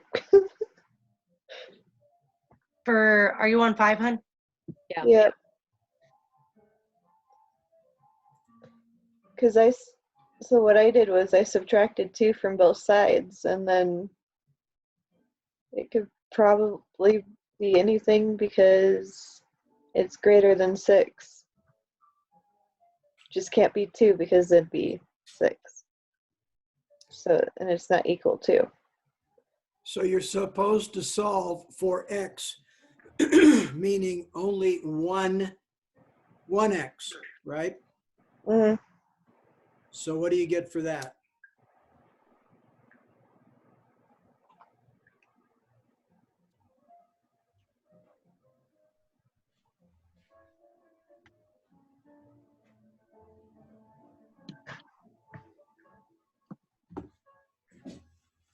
I'd say 3X, or 3 is equal to X because it'd be 9. Okay, how do you do that? So, well, I subtracted 2 from both sides Right, to get rid of the plus 2. right, And so it's 3X is greater than 6. right. If So what it's is X? 1 for X, it'd be 3. If it's 2 for X, it'd be 6. And it's Well, when you have an equation, like, let's just make it very analogous. If we had 3X equals 6, what would 1X be? 1X is 1. No. I don't know. Well, you would divide both sides by the constant, the coefficient, the number that x is multiplied by, right? So divide it by 3 for Yep. both sides. Okay. You done lost me. Yeah, me too. So you have to get x by itself. So in order to do that, you would have to divide the constant, which is the 3 next to the x.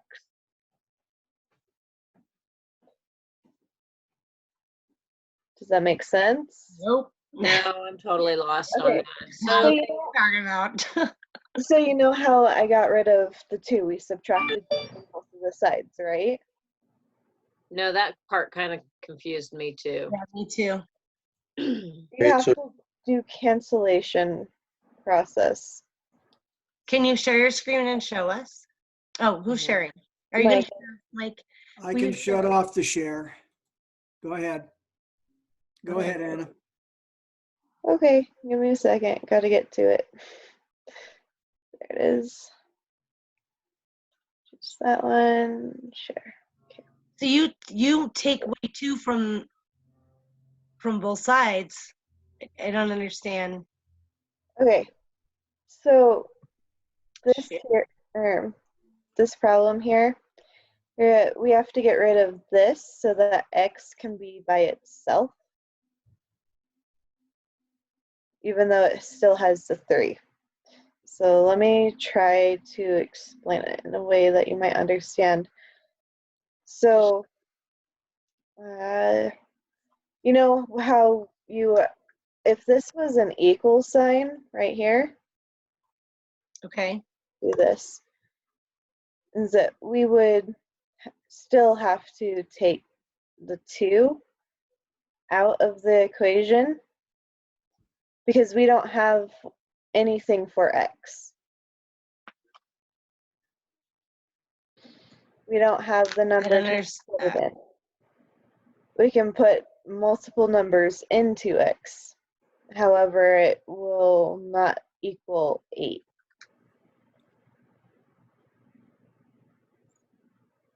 Aside, my brain just works it out in a weird way. But anyways, Okay, a hint here to remember is that when we're solving equations, the object is to get the unknown variable by itself on one side of the equation. Yeah. Right? And it doesn't matter if that's that's part of a term, meaning it can have a constant multiplier attached to it or anything else, but we want that by itself. So anytime we do something to isolate it, the way we have to get rid of this 2, so we have to subtract 2 from both sides, whether it's an equation or an inequality. Whatever we do to one side, we have to do to both. So we're subtracting 2 from each side.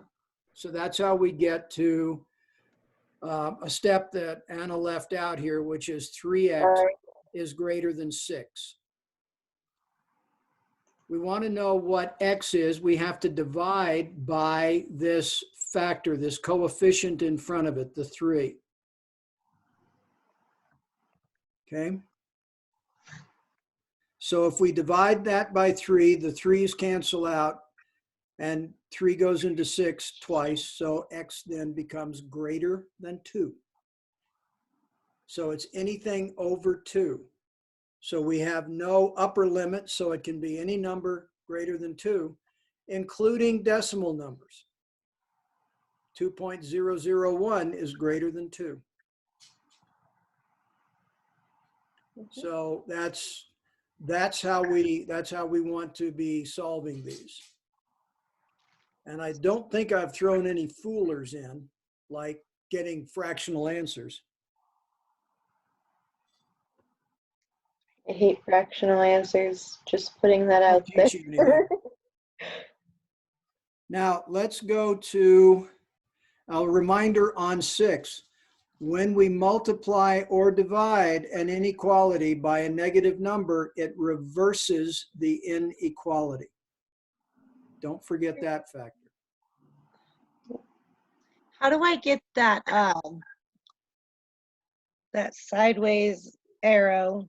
Okay, it is the capital of the period and the comma are the left and right arrows, left and right carets. Wait, I'm sorry. Say that again. The capital of the comma and the period on your keyboard is those left and right Okay, I carets. see it. Thank you. Appreciate you. So for this one, we would have to divide it by -4, I want to say. Right. My brain is a little bit sluggish today, so bear with me. Sorry about that.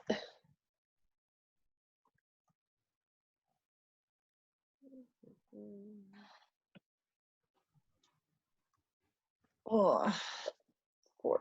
Oh, okay, there we go. my brain hurts. I can't. I'm still on 5 and stuck. We're Okay. still on 5. Okay. Yeah. Well, I'm just gonna have to get more tutoring on that. You guys cannot explain it to me in a way I understand. I'm sorry. So what is confusing you about it? I'm just gonna ask Laura because she seems to be able to explain it in a way that my brain can click with it. So I'm not gonna waste each other's time, you know, not to be blunt, but that's just how it is today. My brain don't want to do it.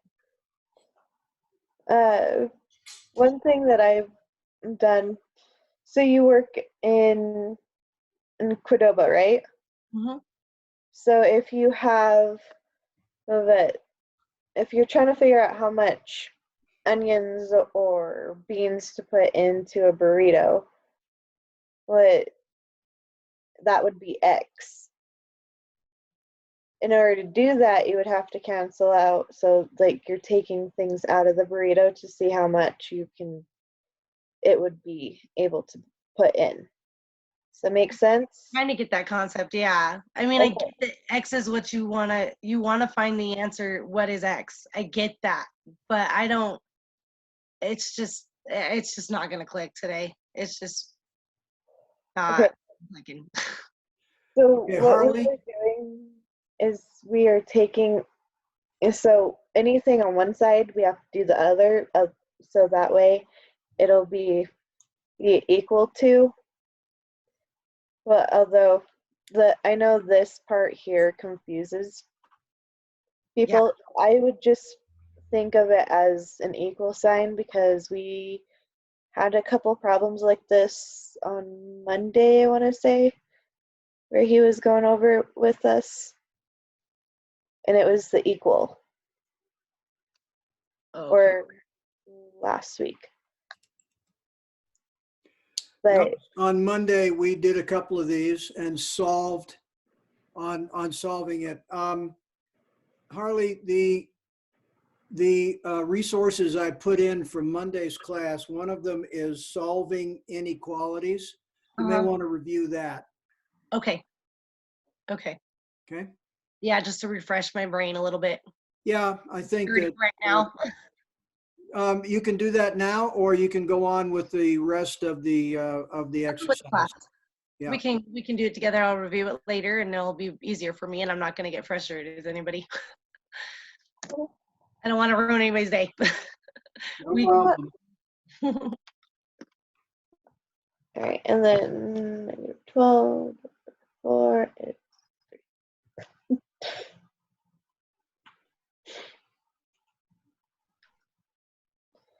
Now remember, you're dividing by a negative. What does that do to the inequality sign?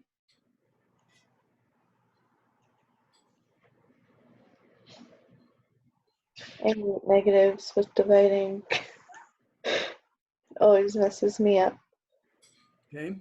Remember, in an inequality, when you multiply or divide by a negative, it reverses the inequality sign. It turns them positive. Well, it turns it the other way. So in this case, we've got a greater than. We're going to make this a less than because we have, nope. No, we reverse the inequality symbol. That I got you. right pointing caret now becomes the left pointing caret.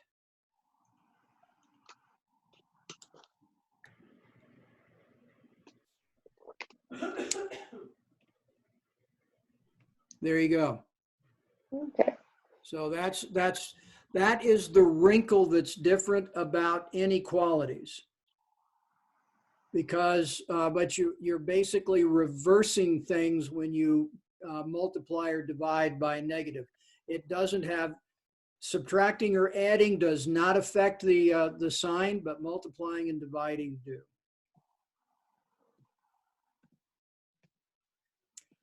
Basically, 4 times 3 is 12. Yep. Okay, I get it. Okay, I get great. that. Okay.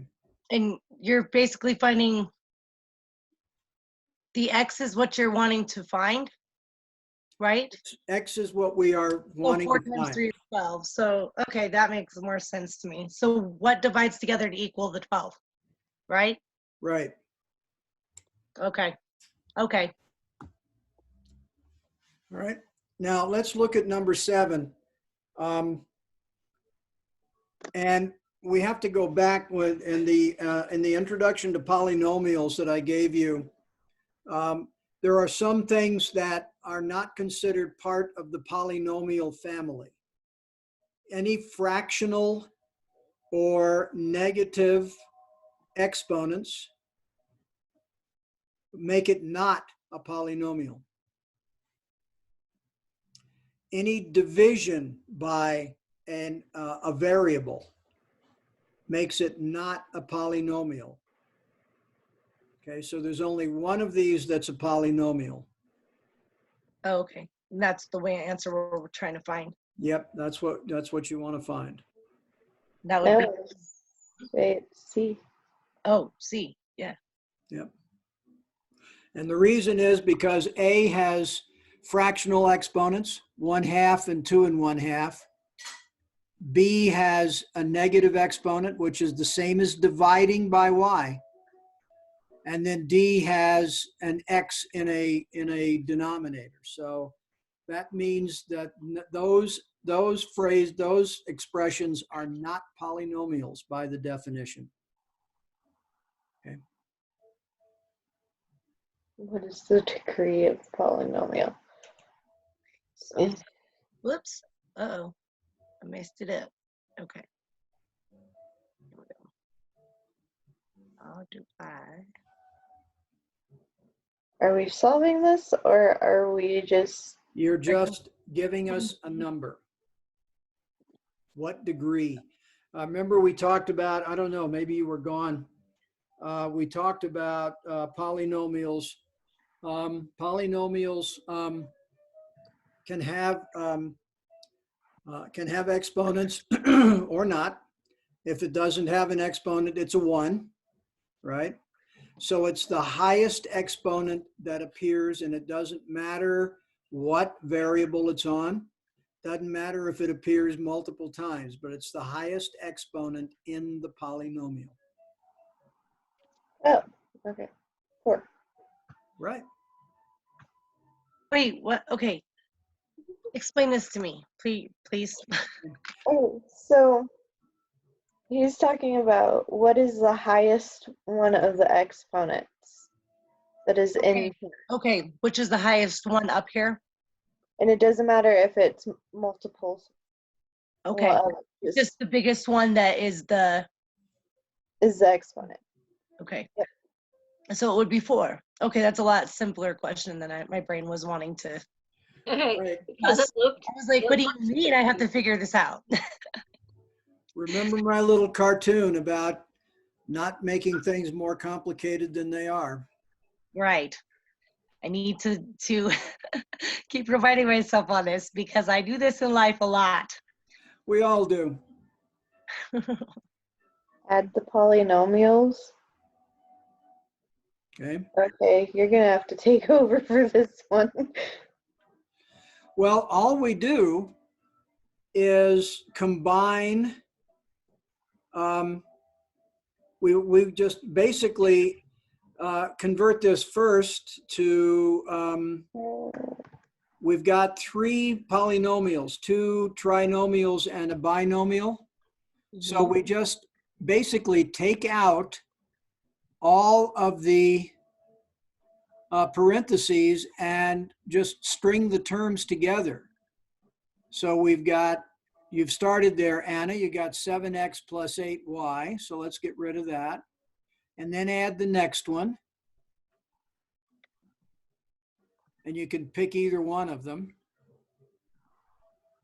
So we're just putting them back in another order. Yep. And you don't need to go through trying to put the exponent as a superscript. You can always use the caret, the up caret on the 6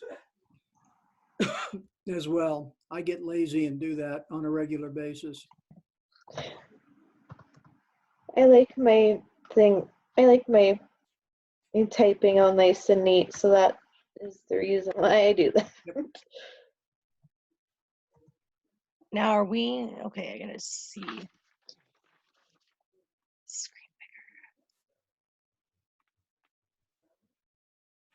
So we'd be subtracting though, right? Well, we're adding. It says add the polynomials. So you'll have some Oh. negative terms. Hmm.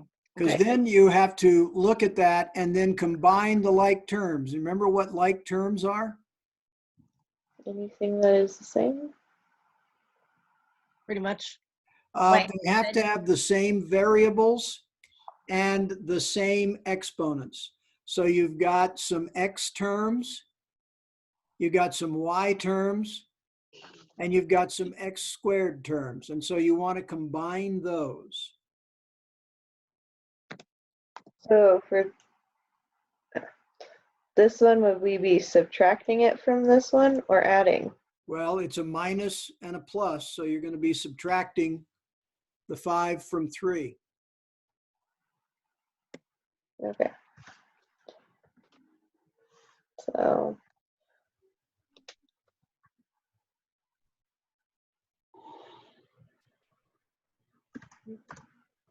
would you stop doing that, computer?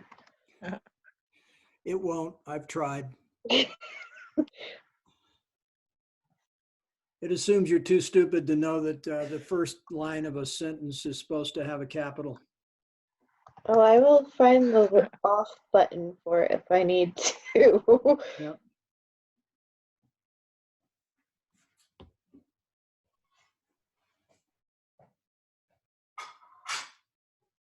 Sorry, guys. I'm just quickly writing this down before my brain decides to go blank on us again. mine already just did. Brain aneurysm. It's okay, Harley. I know it's a lot easier than I'm putting it right now, so it's okay. I have only had 1 crappy cup of coffee today, and I'm working with it. My brain used to be like that, and It's it horrible. Plus, I'm just sometimes got a lot going on over here, so it's even crazier for me. yeah. Does that look right, Mike?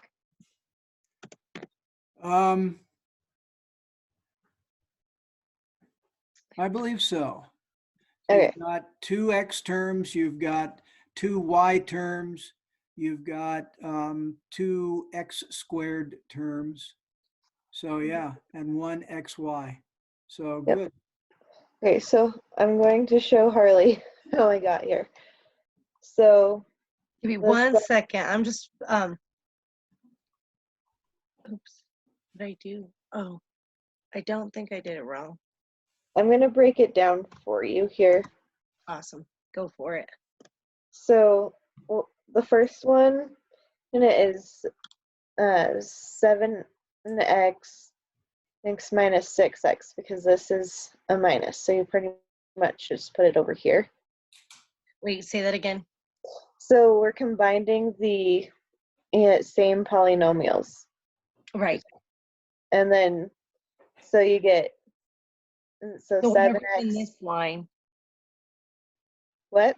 this top line you're taking and kind of condensing it? Yeah. Okay. So the 7x minus the 6x. Gives you the X. Mm-hmm. And then you put it into like a separate line. Okay. And then you take the 8y, and then you subtract it by the 3y. Okay. Which would be 5y. Mhm. And then you take the 2x squared,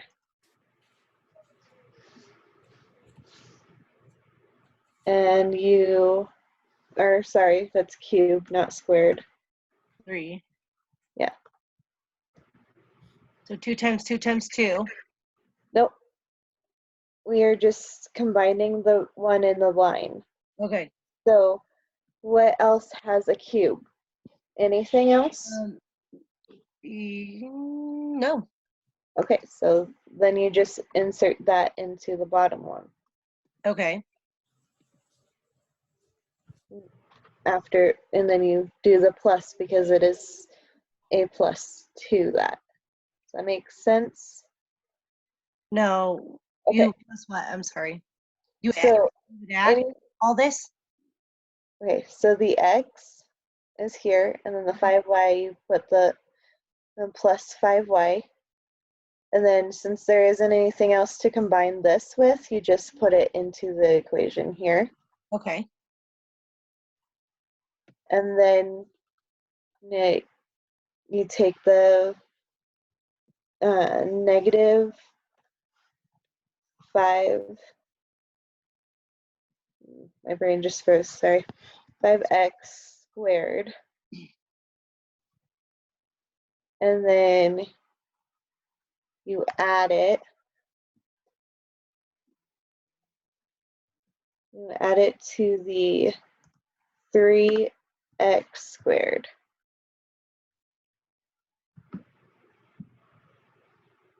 What does that equal?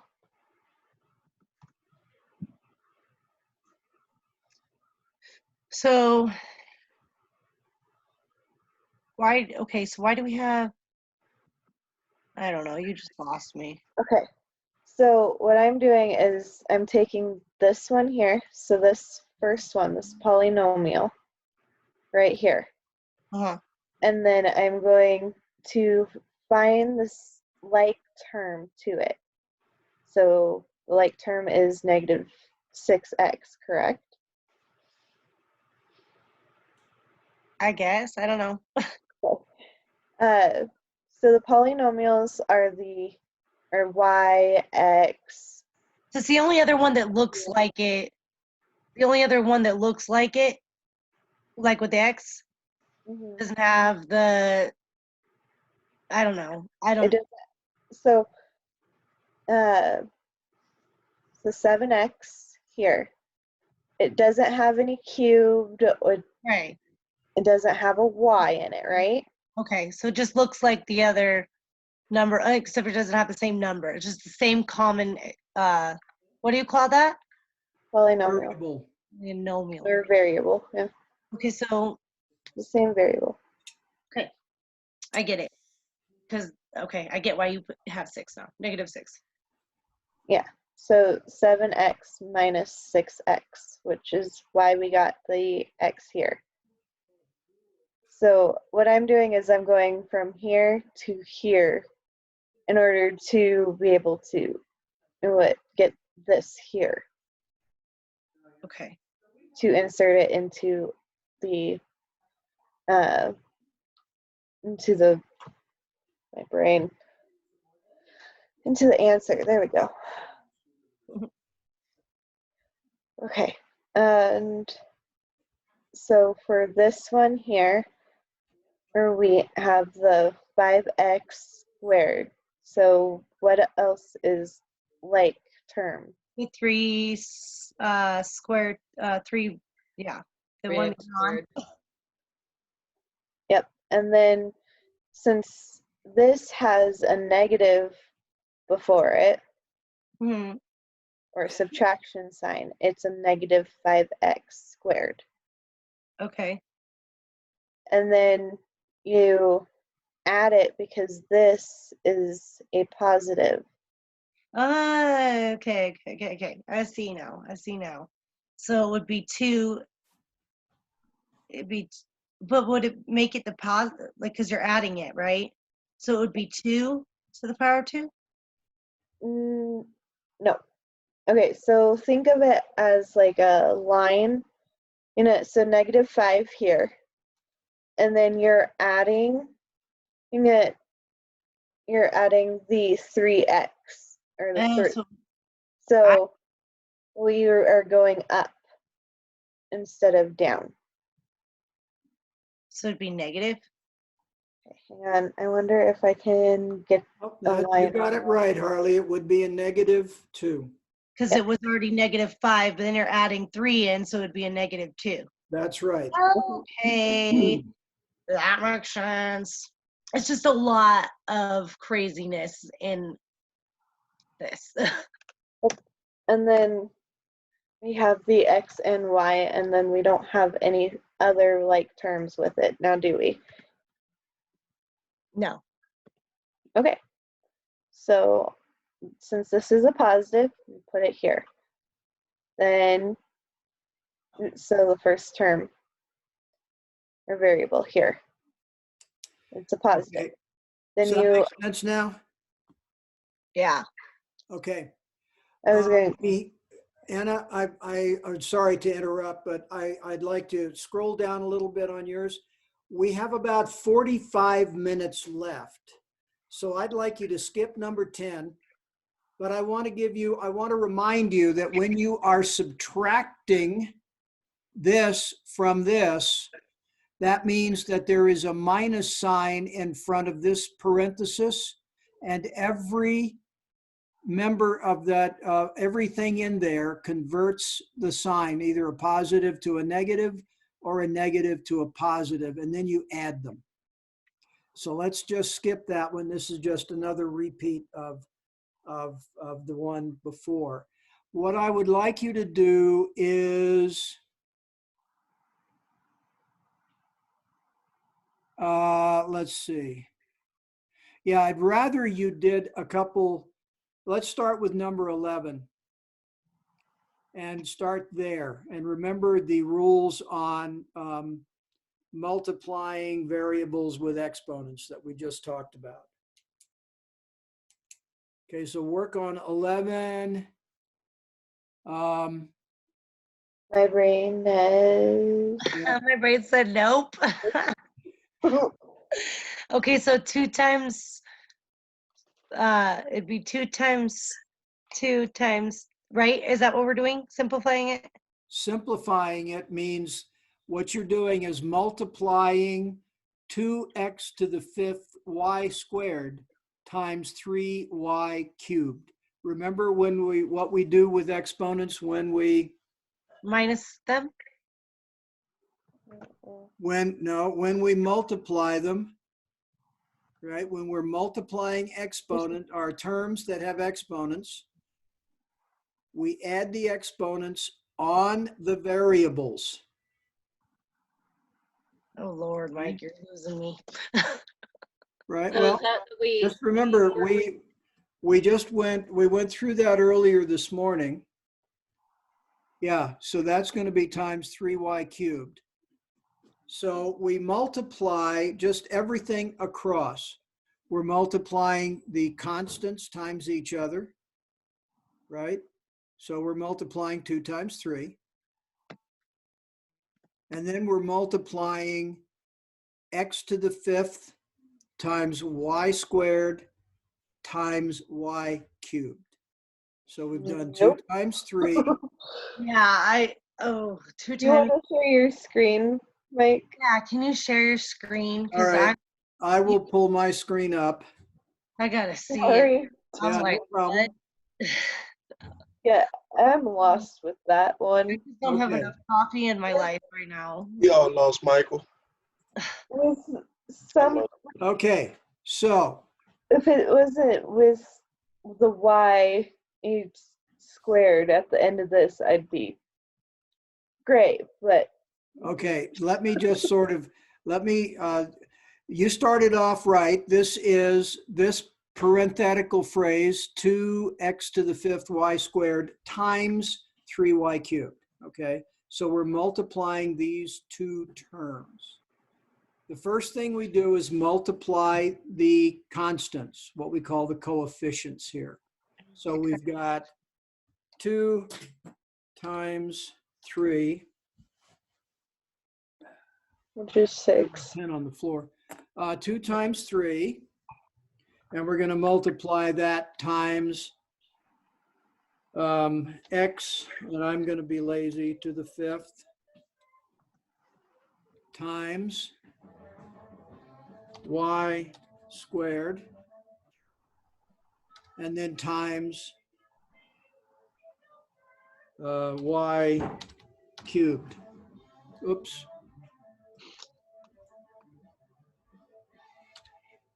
Okay. Okay. And I'm going to ask if you can make it a little bigger. Yeah, please, so I can. Is that better? Yes.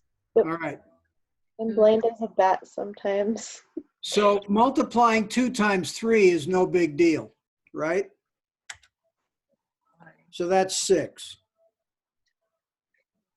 right?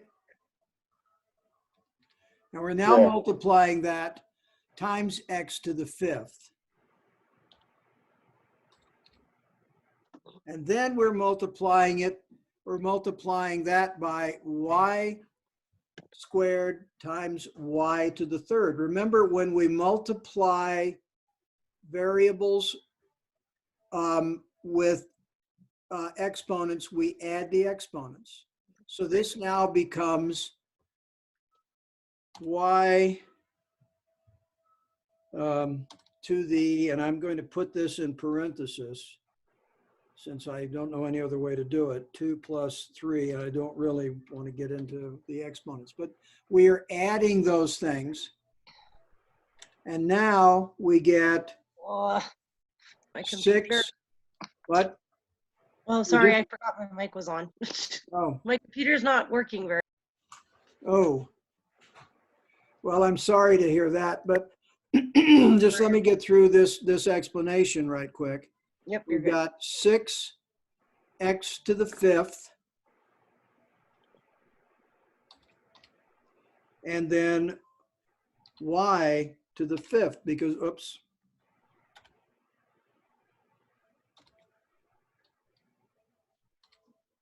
Because 2 plus 3 is 5. So that's the simple, that's what we mean by simplify. It's putting all of these things. We've got 2, we're multiplying a term with an x and a y by a term with the y. We just string these variables together to get our answer. Is that making sense? I'm having major brain farts today. Okay. Not good for me. Here's a time when I get these things posted, because today we did variables with exponents, and that described this process. So I'll have you review that after class when I get it posted, okay? Which I will do as quickly as I can at the end of class. So basically, we work the same way. Now, what time is it? 11:30. All right. So that is the basics for multiplying. For dividing, however, we can set this up. This is 30x to the 6th, y to the 4th, z squared, divided by 5x to the x squared, y squared, z to the 5th. Now, when we divide, obviously we divide the constants just like we would normally, 30 divided by 5.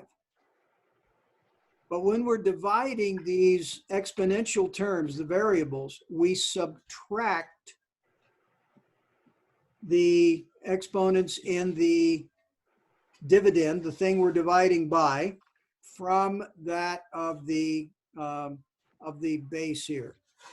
So this would be 5. This would be 6 x to the 6 minus 2, y to the 4 minus 2, z to the 2 minus 5.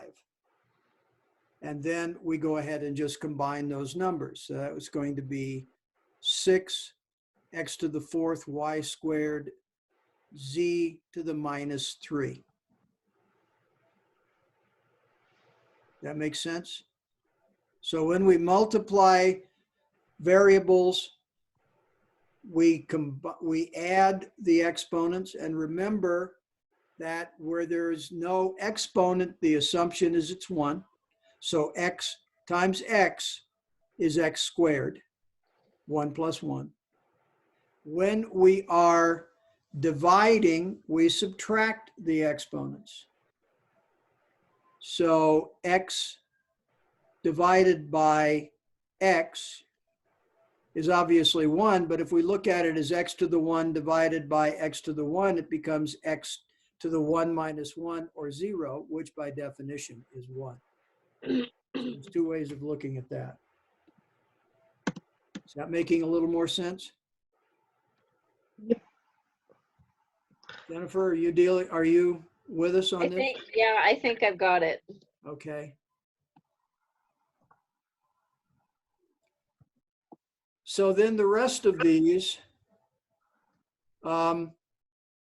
is what we've talked about today. How we multiply polynomials. And we just went through that in the multiplying polynomials and the special. This is an example of one of the special polynomials, or yeah, one of the special binomials, right? So you can go ahead and answer those. Okay, so what I got for 12 was 6x to the 4th, y to the 2nd, and z to negative 3. That's correct.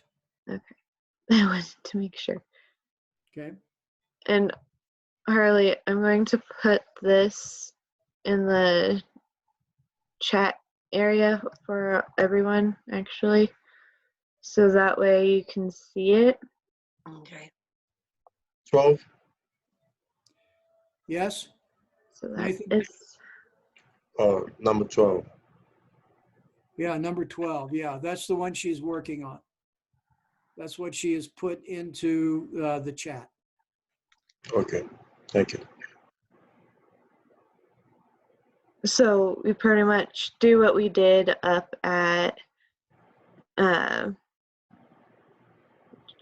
brain just froze. So you are doing what we did at 9, except for it is with exponents instead of the bigger numbers, instead of the variables. I think I might have to do this with Laura. I don't know. My Okay. brain is killing me right now. So you know how we did the variables up at 9? How Mhm. we simplified that? So the variables for this one was 30 divided by 5, and we got 6. So Okay, yeah, because 30 to, yeah, I get and it. then you plug that in at So the you're just beginning. basically taking these parentheses and the first, and then the second, and then the third, right? Yep, From each because parentheses and dividing them because of the division. Is this correct? so you're not dividing them, you're subtracting for the exponents. So you're taking 6x, or x to the power of 6, and you're taking x to the power of 2, However, you have to subtract 6 minus 2 to get the exponent for x. Girl, it's not you. It's just my brain right now. Over my head. I'm sorry. It's okay. Um, I'm going to tutor with Laura tomorrow, so hopefully she can be able to explain it to where I can understand it. okay. And it's probably not even the way it's explained. I'm just having a problem. I'm just having a problem today. It's one of those days. You're okay. I've been having that day. Thank you for sharing that. Because, you know, when I can go over it and review it by myself, I kind of understand it, the concepts, but then I take it a little bit further into left field. So I'm like, I'm wrong. Don't veer. Just go straight. It's easy for you. Okay, Well, Harley. it wasn't always easy. Okay, Harley, I'm going to pull up this that we discussed earlier, a variable with exponents and how we multiply and how we divide. Okay, so if we take a look at this example, y squared times y cubed is the same thing as yy times yy. So we've got 5 of these. Right. Right? So that would be y to the 5th power, which is 2 plus 3. That's why we add those. Now, when we have, we talked about mixed variables. When we have something like xy squared times x squared y, again, we just combine, we have xyy times xxy. So we have 3 x's and 3 y's. So it's 1 plus 2 for the x's and 2 plus 1 for the y's. That makes sense? Kind of. My brain hurts, but yes. But okay, then let's look at dividing again. We have this, and this will be posted. Okay. So we're dividing y cubed by y squared. If we write it out as YYY over YY, then we see that we can immediately cancel out the 2 y's in the bottom, right? So we subtract 2 from 3. We only have 1 y left, our y to the 1. So when we see my question is in the problem, when we see the divide and it's, we're basically taking it like a division, we're subtracting instead with the division, and with the multiplication, we're adding instead? Yep. We're adding the exponents or subtracting the exponents, yes. Exponents, which is the power of? The power, Okay. yes. Does that make sense now? Yeah. Makes sense? Yeah, it's just when we get into those problems, my brain just starts going, woo, what's going on? Understood. I will get it. I just need to, I'm a lot slower than a lot of other people when it comes to knowing stuff, learning stuff. I'm Really? fast, but not with this stuff. When I first started to learn this, I was about 3 months behind because I was still learning this because I wanted to get this before I moved on, and my teacher wasn't getting that, so she failed me for that first time of me being in algebra. So don't worry about it, okay? I know, I'll get it better than I did the first time. Yep. Well, and I got it, like, I was in this one math class in middle school, and that's when they started algebra, and I didn't know algebra.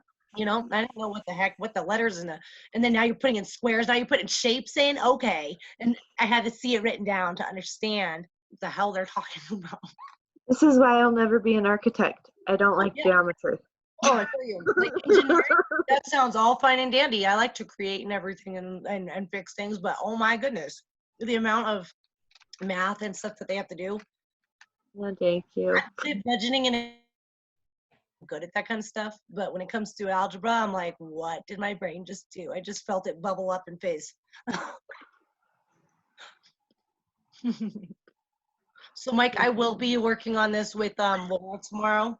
Okay. Before I turn it in, just a heads up, as well as my assignment. No, that's fine. just get it, we'll get this done. So let's move on and do these last few problems. Okay. I would like you to do all of these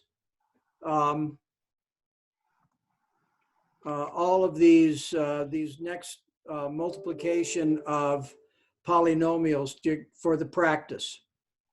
Okay. Okay, I just finished 13. That was a little easier than I was thinking it would have been. Just remember, the key is to remember that you multiply each term in one set of parentheses times each term in the second set.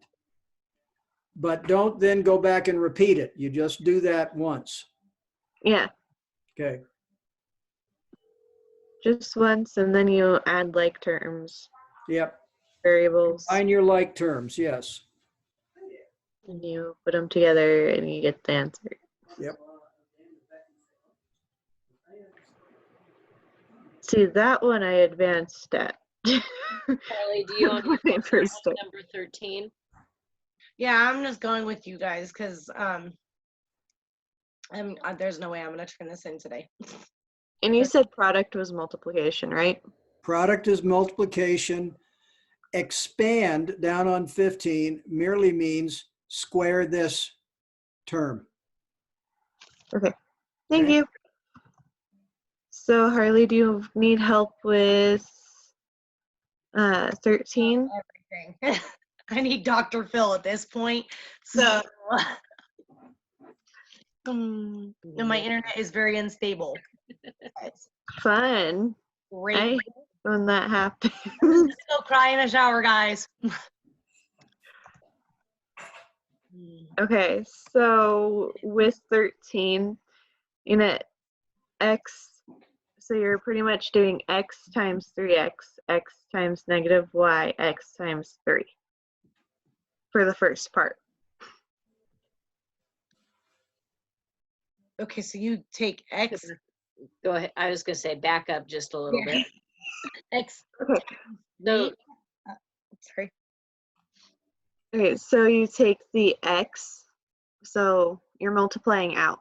So you take the first variable, and then you multiply it by, so 3x, or the x times 3x. So what does that equal? X times 3x would be 3. Wait. 3x squared. Oh, squared. So 3 times. Hold on. I'm going to get my calculator out. You said 3 times 3 squared? Or No. X times 3x. Hang on. Let me type this in here in the chat for you. Times 3x.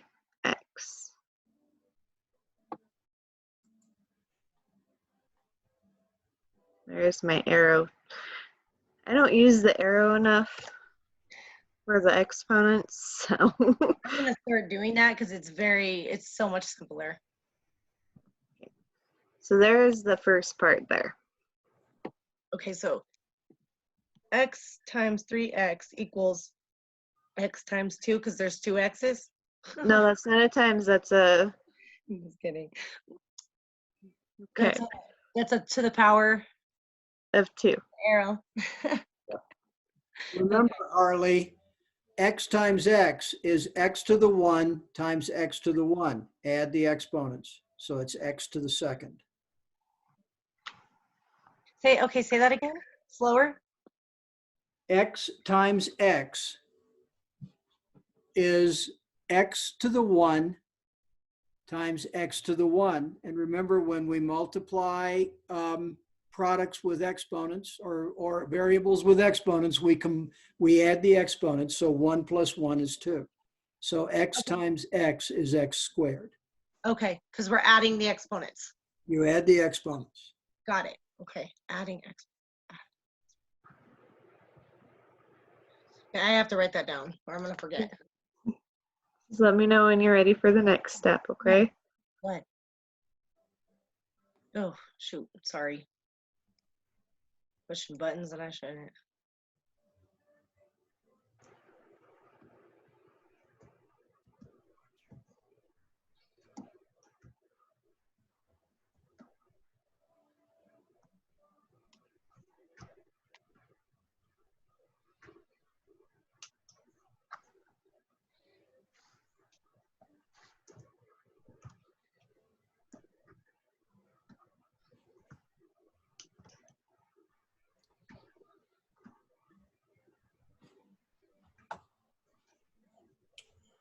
Three times 6 is 18, right? Yep.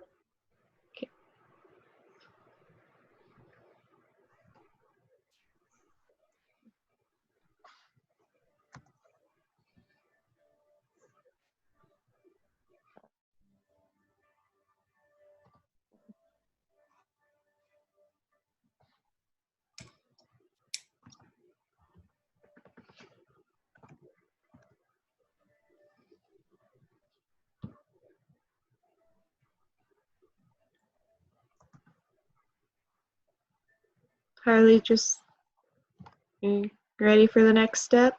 Yeah, you can. Yeah. Okay. This is like that one where oh, I need my notes, but the 2 Y's and the 3 Y's, is that? Yep. Okay. And then you do the x times y, which is just xy.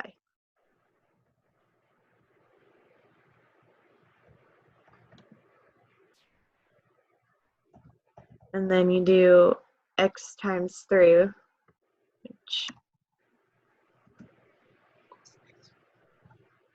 what is x times 3, Harley? Do you know?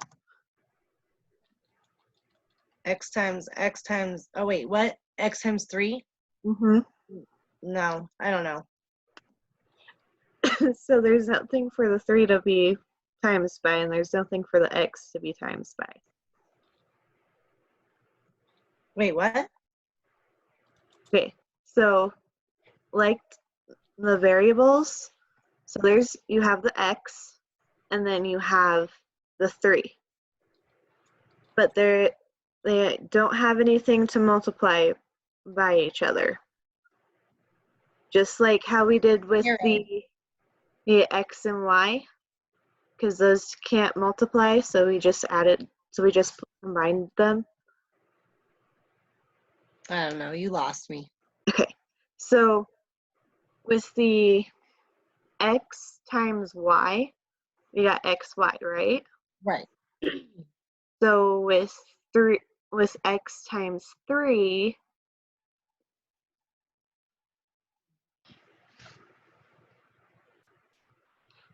okay, what if I said it was 3 times x? I'm still lost, even if you say it like that. Okay, so look at the chat really quick.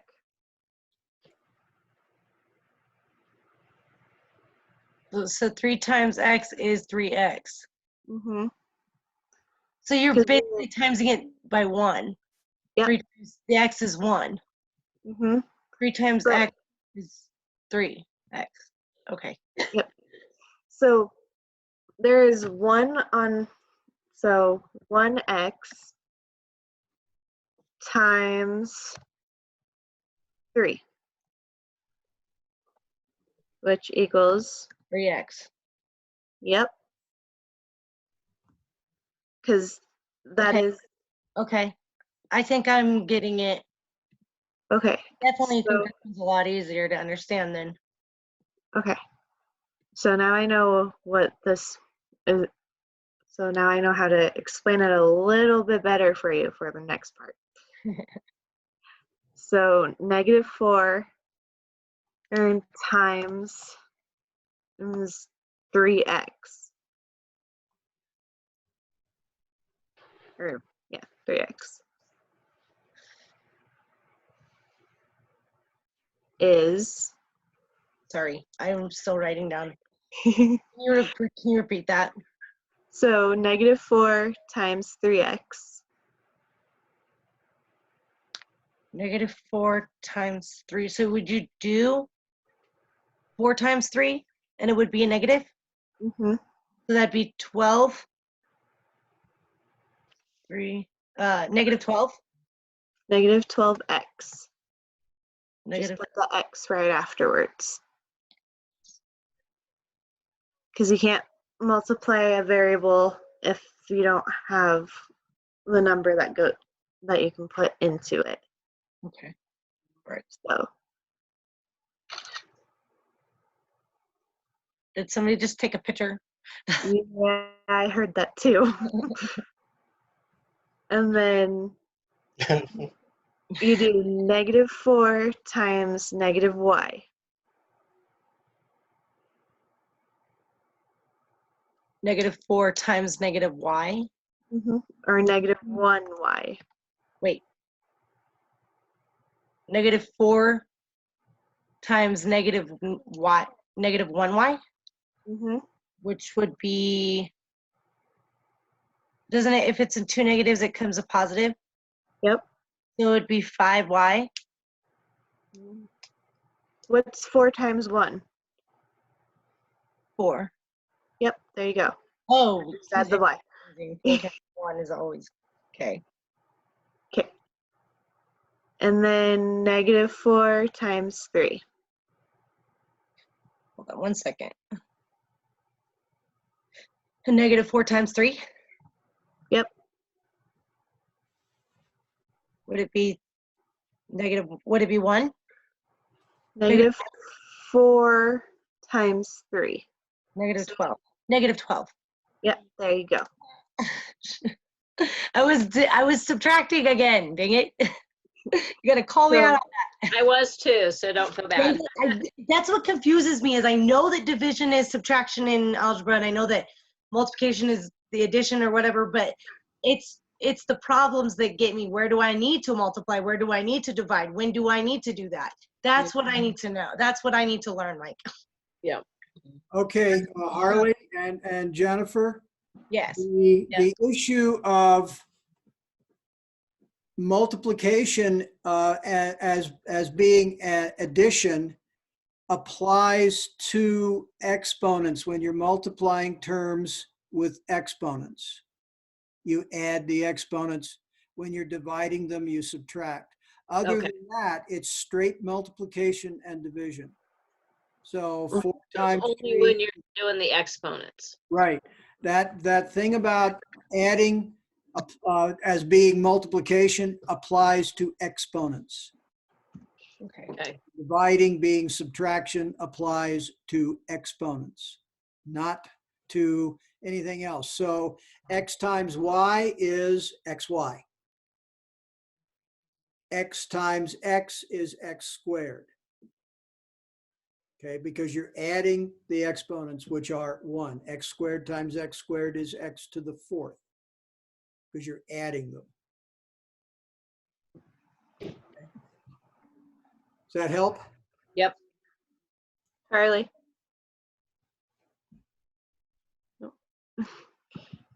Does What that number help? is that?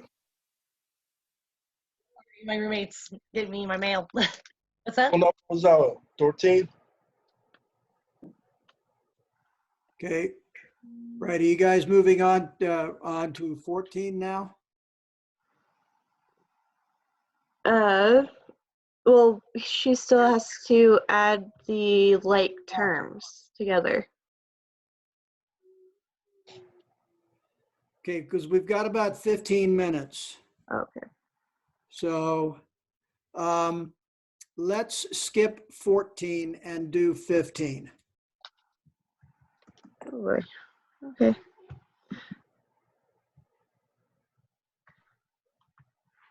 We're skipping 14, doing 15? Yeah, 14 is really a repeat of 13, because the product means to multiply them together. Practice. You may want to practice those on your own. But I think doing Let's go to 15. 15 and 16 come straight out of the special binomial products we talked about just before we started this exercise. Okay.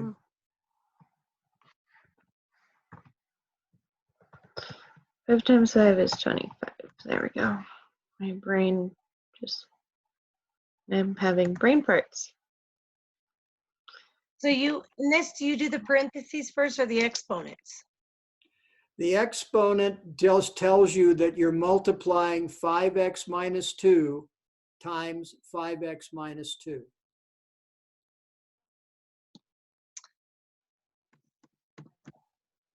Okay.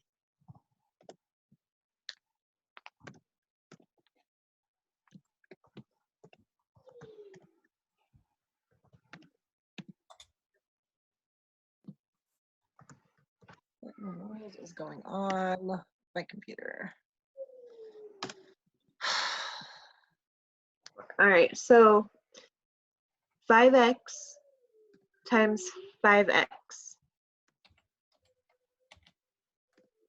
It's 25x. Right? Okay, Wait. 5x to the power of 1 times 5x to the power of 1. So 5 times 5. Is 25. And then do the exponents. So 1 plus 1, Is 2. and that's your exponent.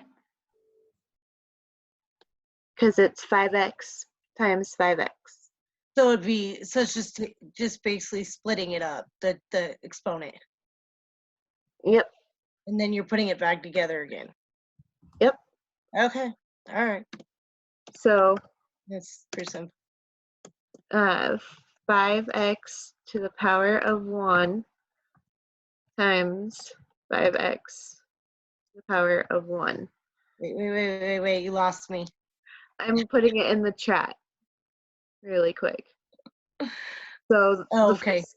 The first step that we have is 5x to the power of 1 times 5x to the power of 1. And with the exponents, you have x to the power of 1, x, and then parentheses 1 plus 1. Is 2. And then you just put that at the end. Okay. So you got the variable down. Now you just gotta get the exponent down. And then -2 times 5x. So -2 times 5.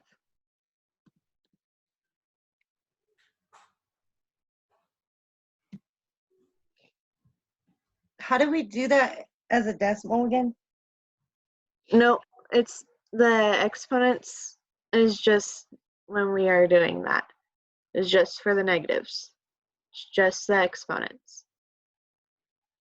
When we are multiplying it just the variables, it's regular multiplication.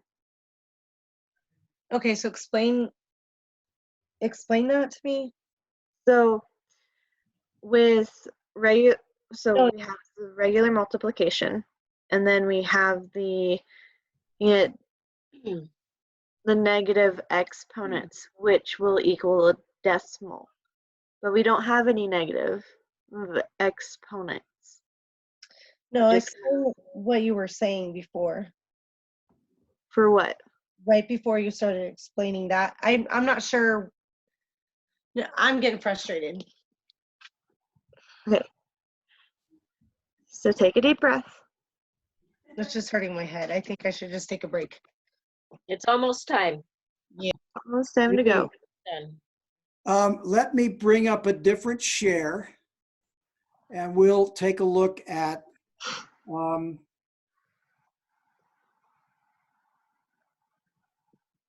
we'll take a quick review of the special binomial products, which is what these two were.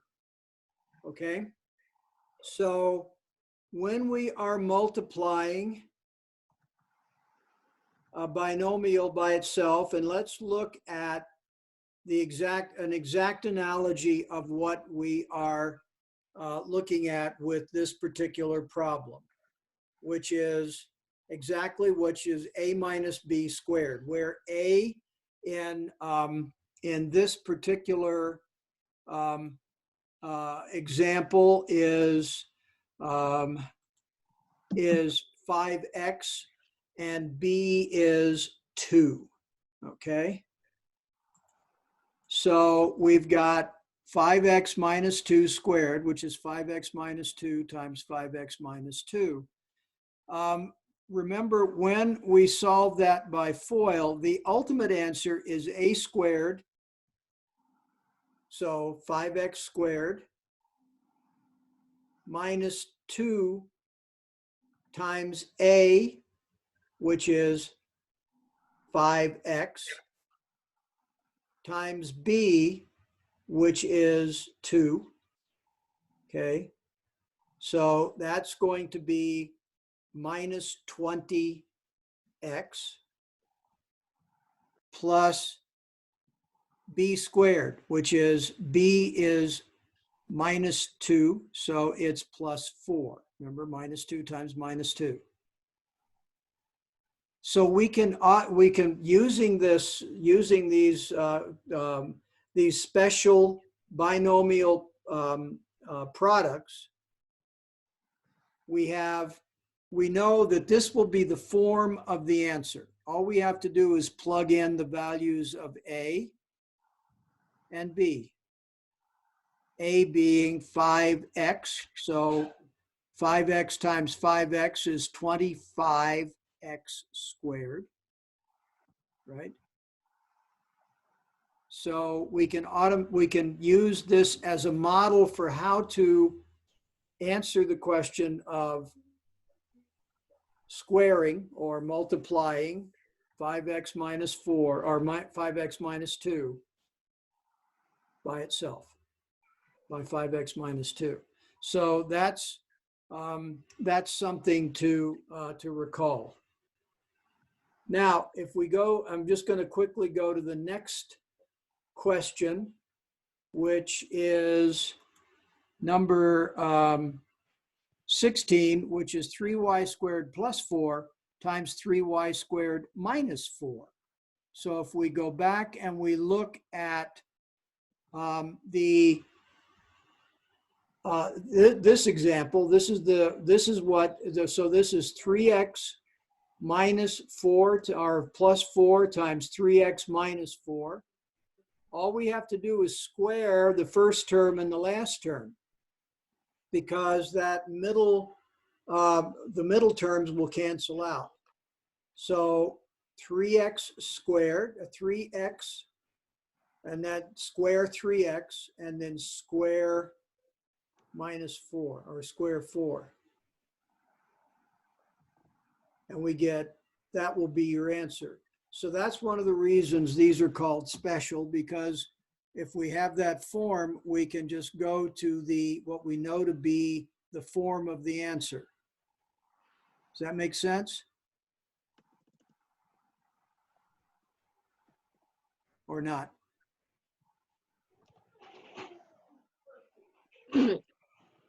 It does. I think I put too much thinking into it. Like it does make sense, but at the same time, like the more I try to understand it, the more it doesn't make sense. Like I think I'm just confusing myself. That would be not at all. That's the wrong one. That would not be, yeah. It's easy to get to confuse yourself, because some of these things are not as obvious as others. So again, If you're being a little confused, use the FOIL method. Multiply the first term. This is the first term, and this is a first term. And then the inside terms for the are these two.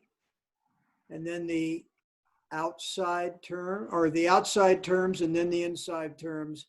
And then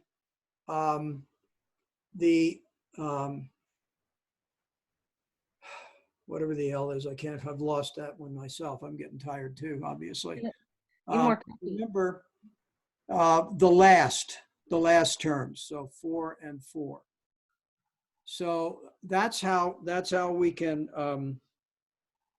remember that. So go back and look at, remember, you know, the object in all of these is to remember to multiply the first term in the parenthesis on the left by each term on the parenthesis on the right, and then multiply the second term on the parenthesis on the left times everything in, or each term in the parenthesis on the right. Write them all down. Until you're really familiar with this, just write them down. That's the easiest thing to do. And then combine your terms. With something like this, we'll have 5x times 5x, and then 5x times minus 2, and then minus 2 times 5x, and minus 2 times minus 2. Don't forget to use this proper sign. Just write them out. So you're going to get 25x squared minus 10x minus 10x plus 4. Minus 10x is minus 20x. So we get 25x squared minus 20x plus 4. Does that make sense? Yep. Write everything out. I mean, the best way, we said earlier, the best way to learn math is to do it. And the best way to do that at the beginning is to write every single step out. You can do it longhand, or you can try typing it on the computer. I do a lot better longhand. I'm sure everybody does, because typing on the computer is a pain. But write it out, then combine it, and you've got your answer. Okay. So we're right at 12:15. So I'm just going to jump to 17. Between which pair of whole numbers does the square root of 45 lie? Well, remember that the square of 6 is 36. The square of 7 is 49. 45 lies between 36 and 49. So the square root has to lie between 6 and 7. And that's the sum total of what I wanted for this one. Right? And that's again, a way of understanding generally where your answer is going to be. You don't get the answer itself, but you get an understanding of where, of what the proper range for that answer is. And that's a checking mechanism that we use, is understanding these things so we can look at an answer and say, it's not right. When I teach medical math, I look at things and I say, okay, you're calculating a dose. Somebody needs to get so many pills at a dose. And you do your calculation and you come up with 20. You know that's wrong. Nobody gets 20 pills of anything at once. So it's just a matter of getting accustomed to where the answers ought to lie, rather than being able to just do a mental calculation of getting the exact answer. Okay, so that's what I wanted to say there. So go ahead and turn what you have in now. Please do these things. For those of you who are going to get tutoring from Laura tomorrow, please do that. She was very happy to work with you guys last week and really thought that you all did very well. So she will work with you. Okay. Okay. Yeah, I found her help very beneficial.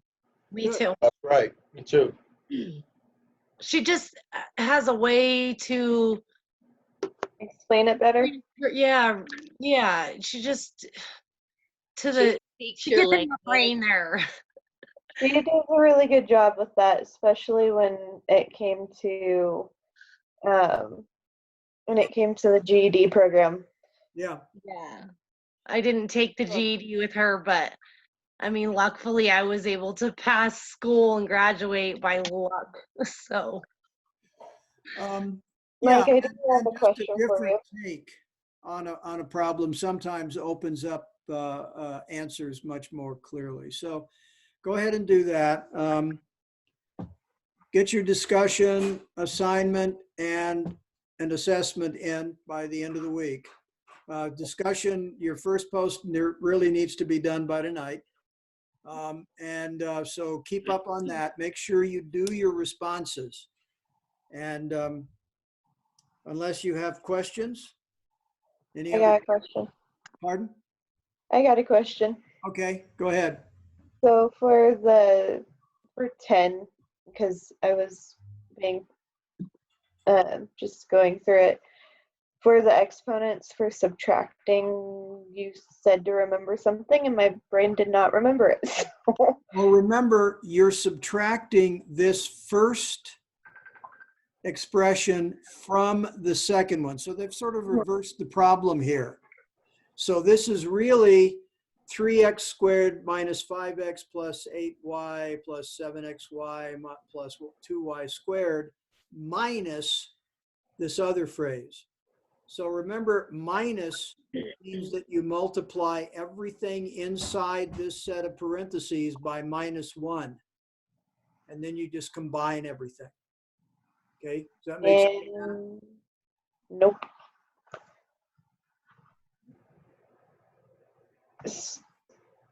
So what I have is -4x squared plus 2x minus 3x plus 7xy minus 3y to 3y to the second minus 3x to the second minus 5x plus 8y plus xy plus 2y to the second. And now I'm trying to combine them. So all I was wondering was what to do with the exponents. Well, the exponents, they're just like terms. So nothing affects those exponents. Okay. Okay? Okay. All right. Just wanted to see what it was. So. Okay. Yeah, I'm going to have to get going. The physical therapist gets here at 12:30. So yeah, you guys have a great weekend and see you on Monday. Okay, great. See y'all. See you on Monday. Guys, take care.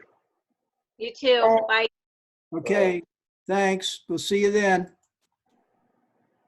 Yeah, I'm getting really sick and tired of my thing to just capitalize the X's.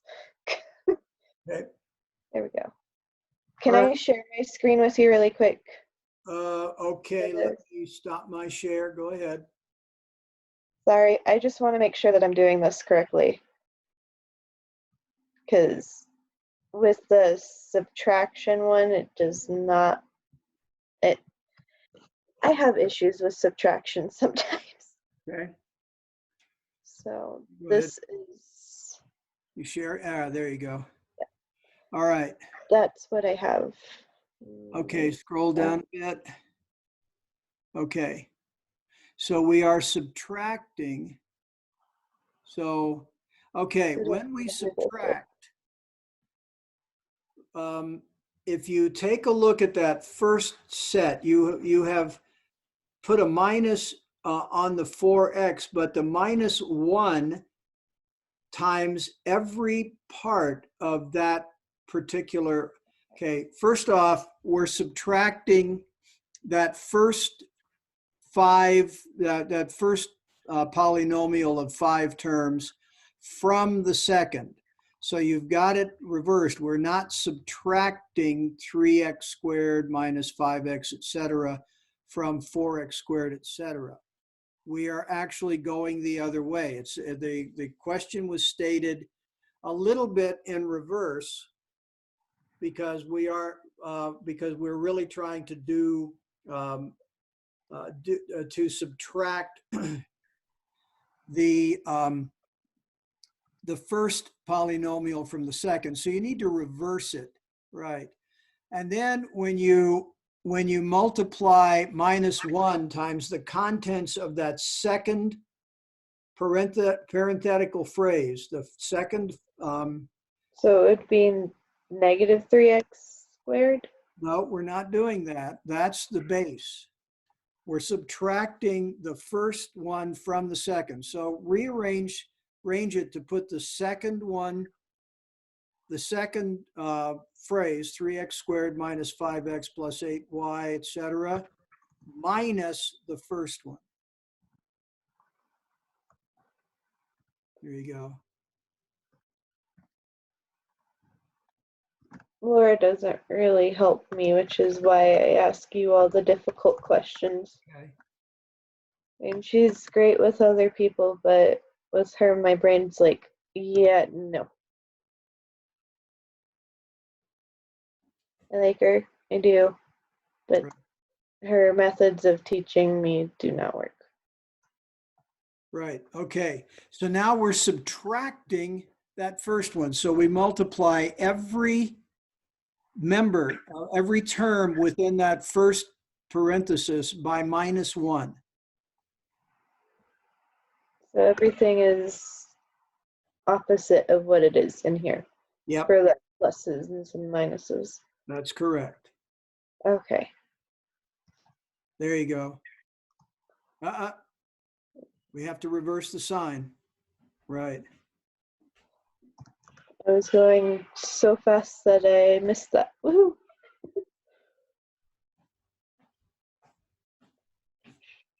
Okay, 7.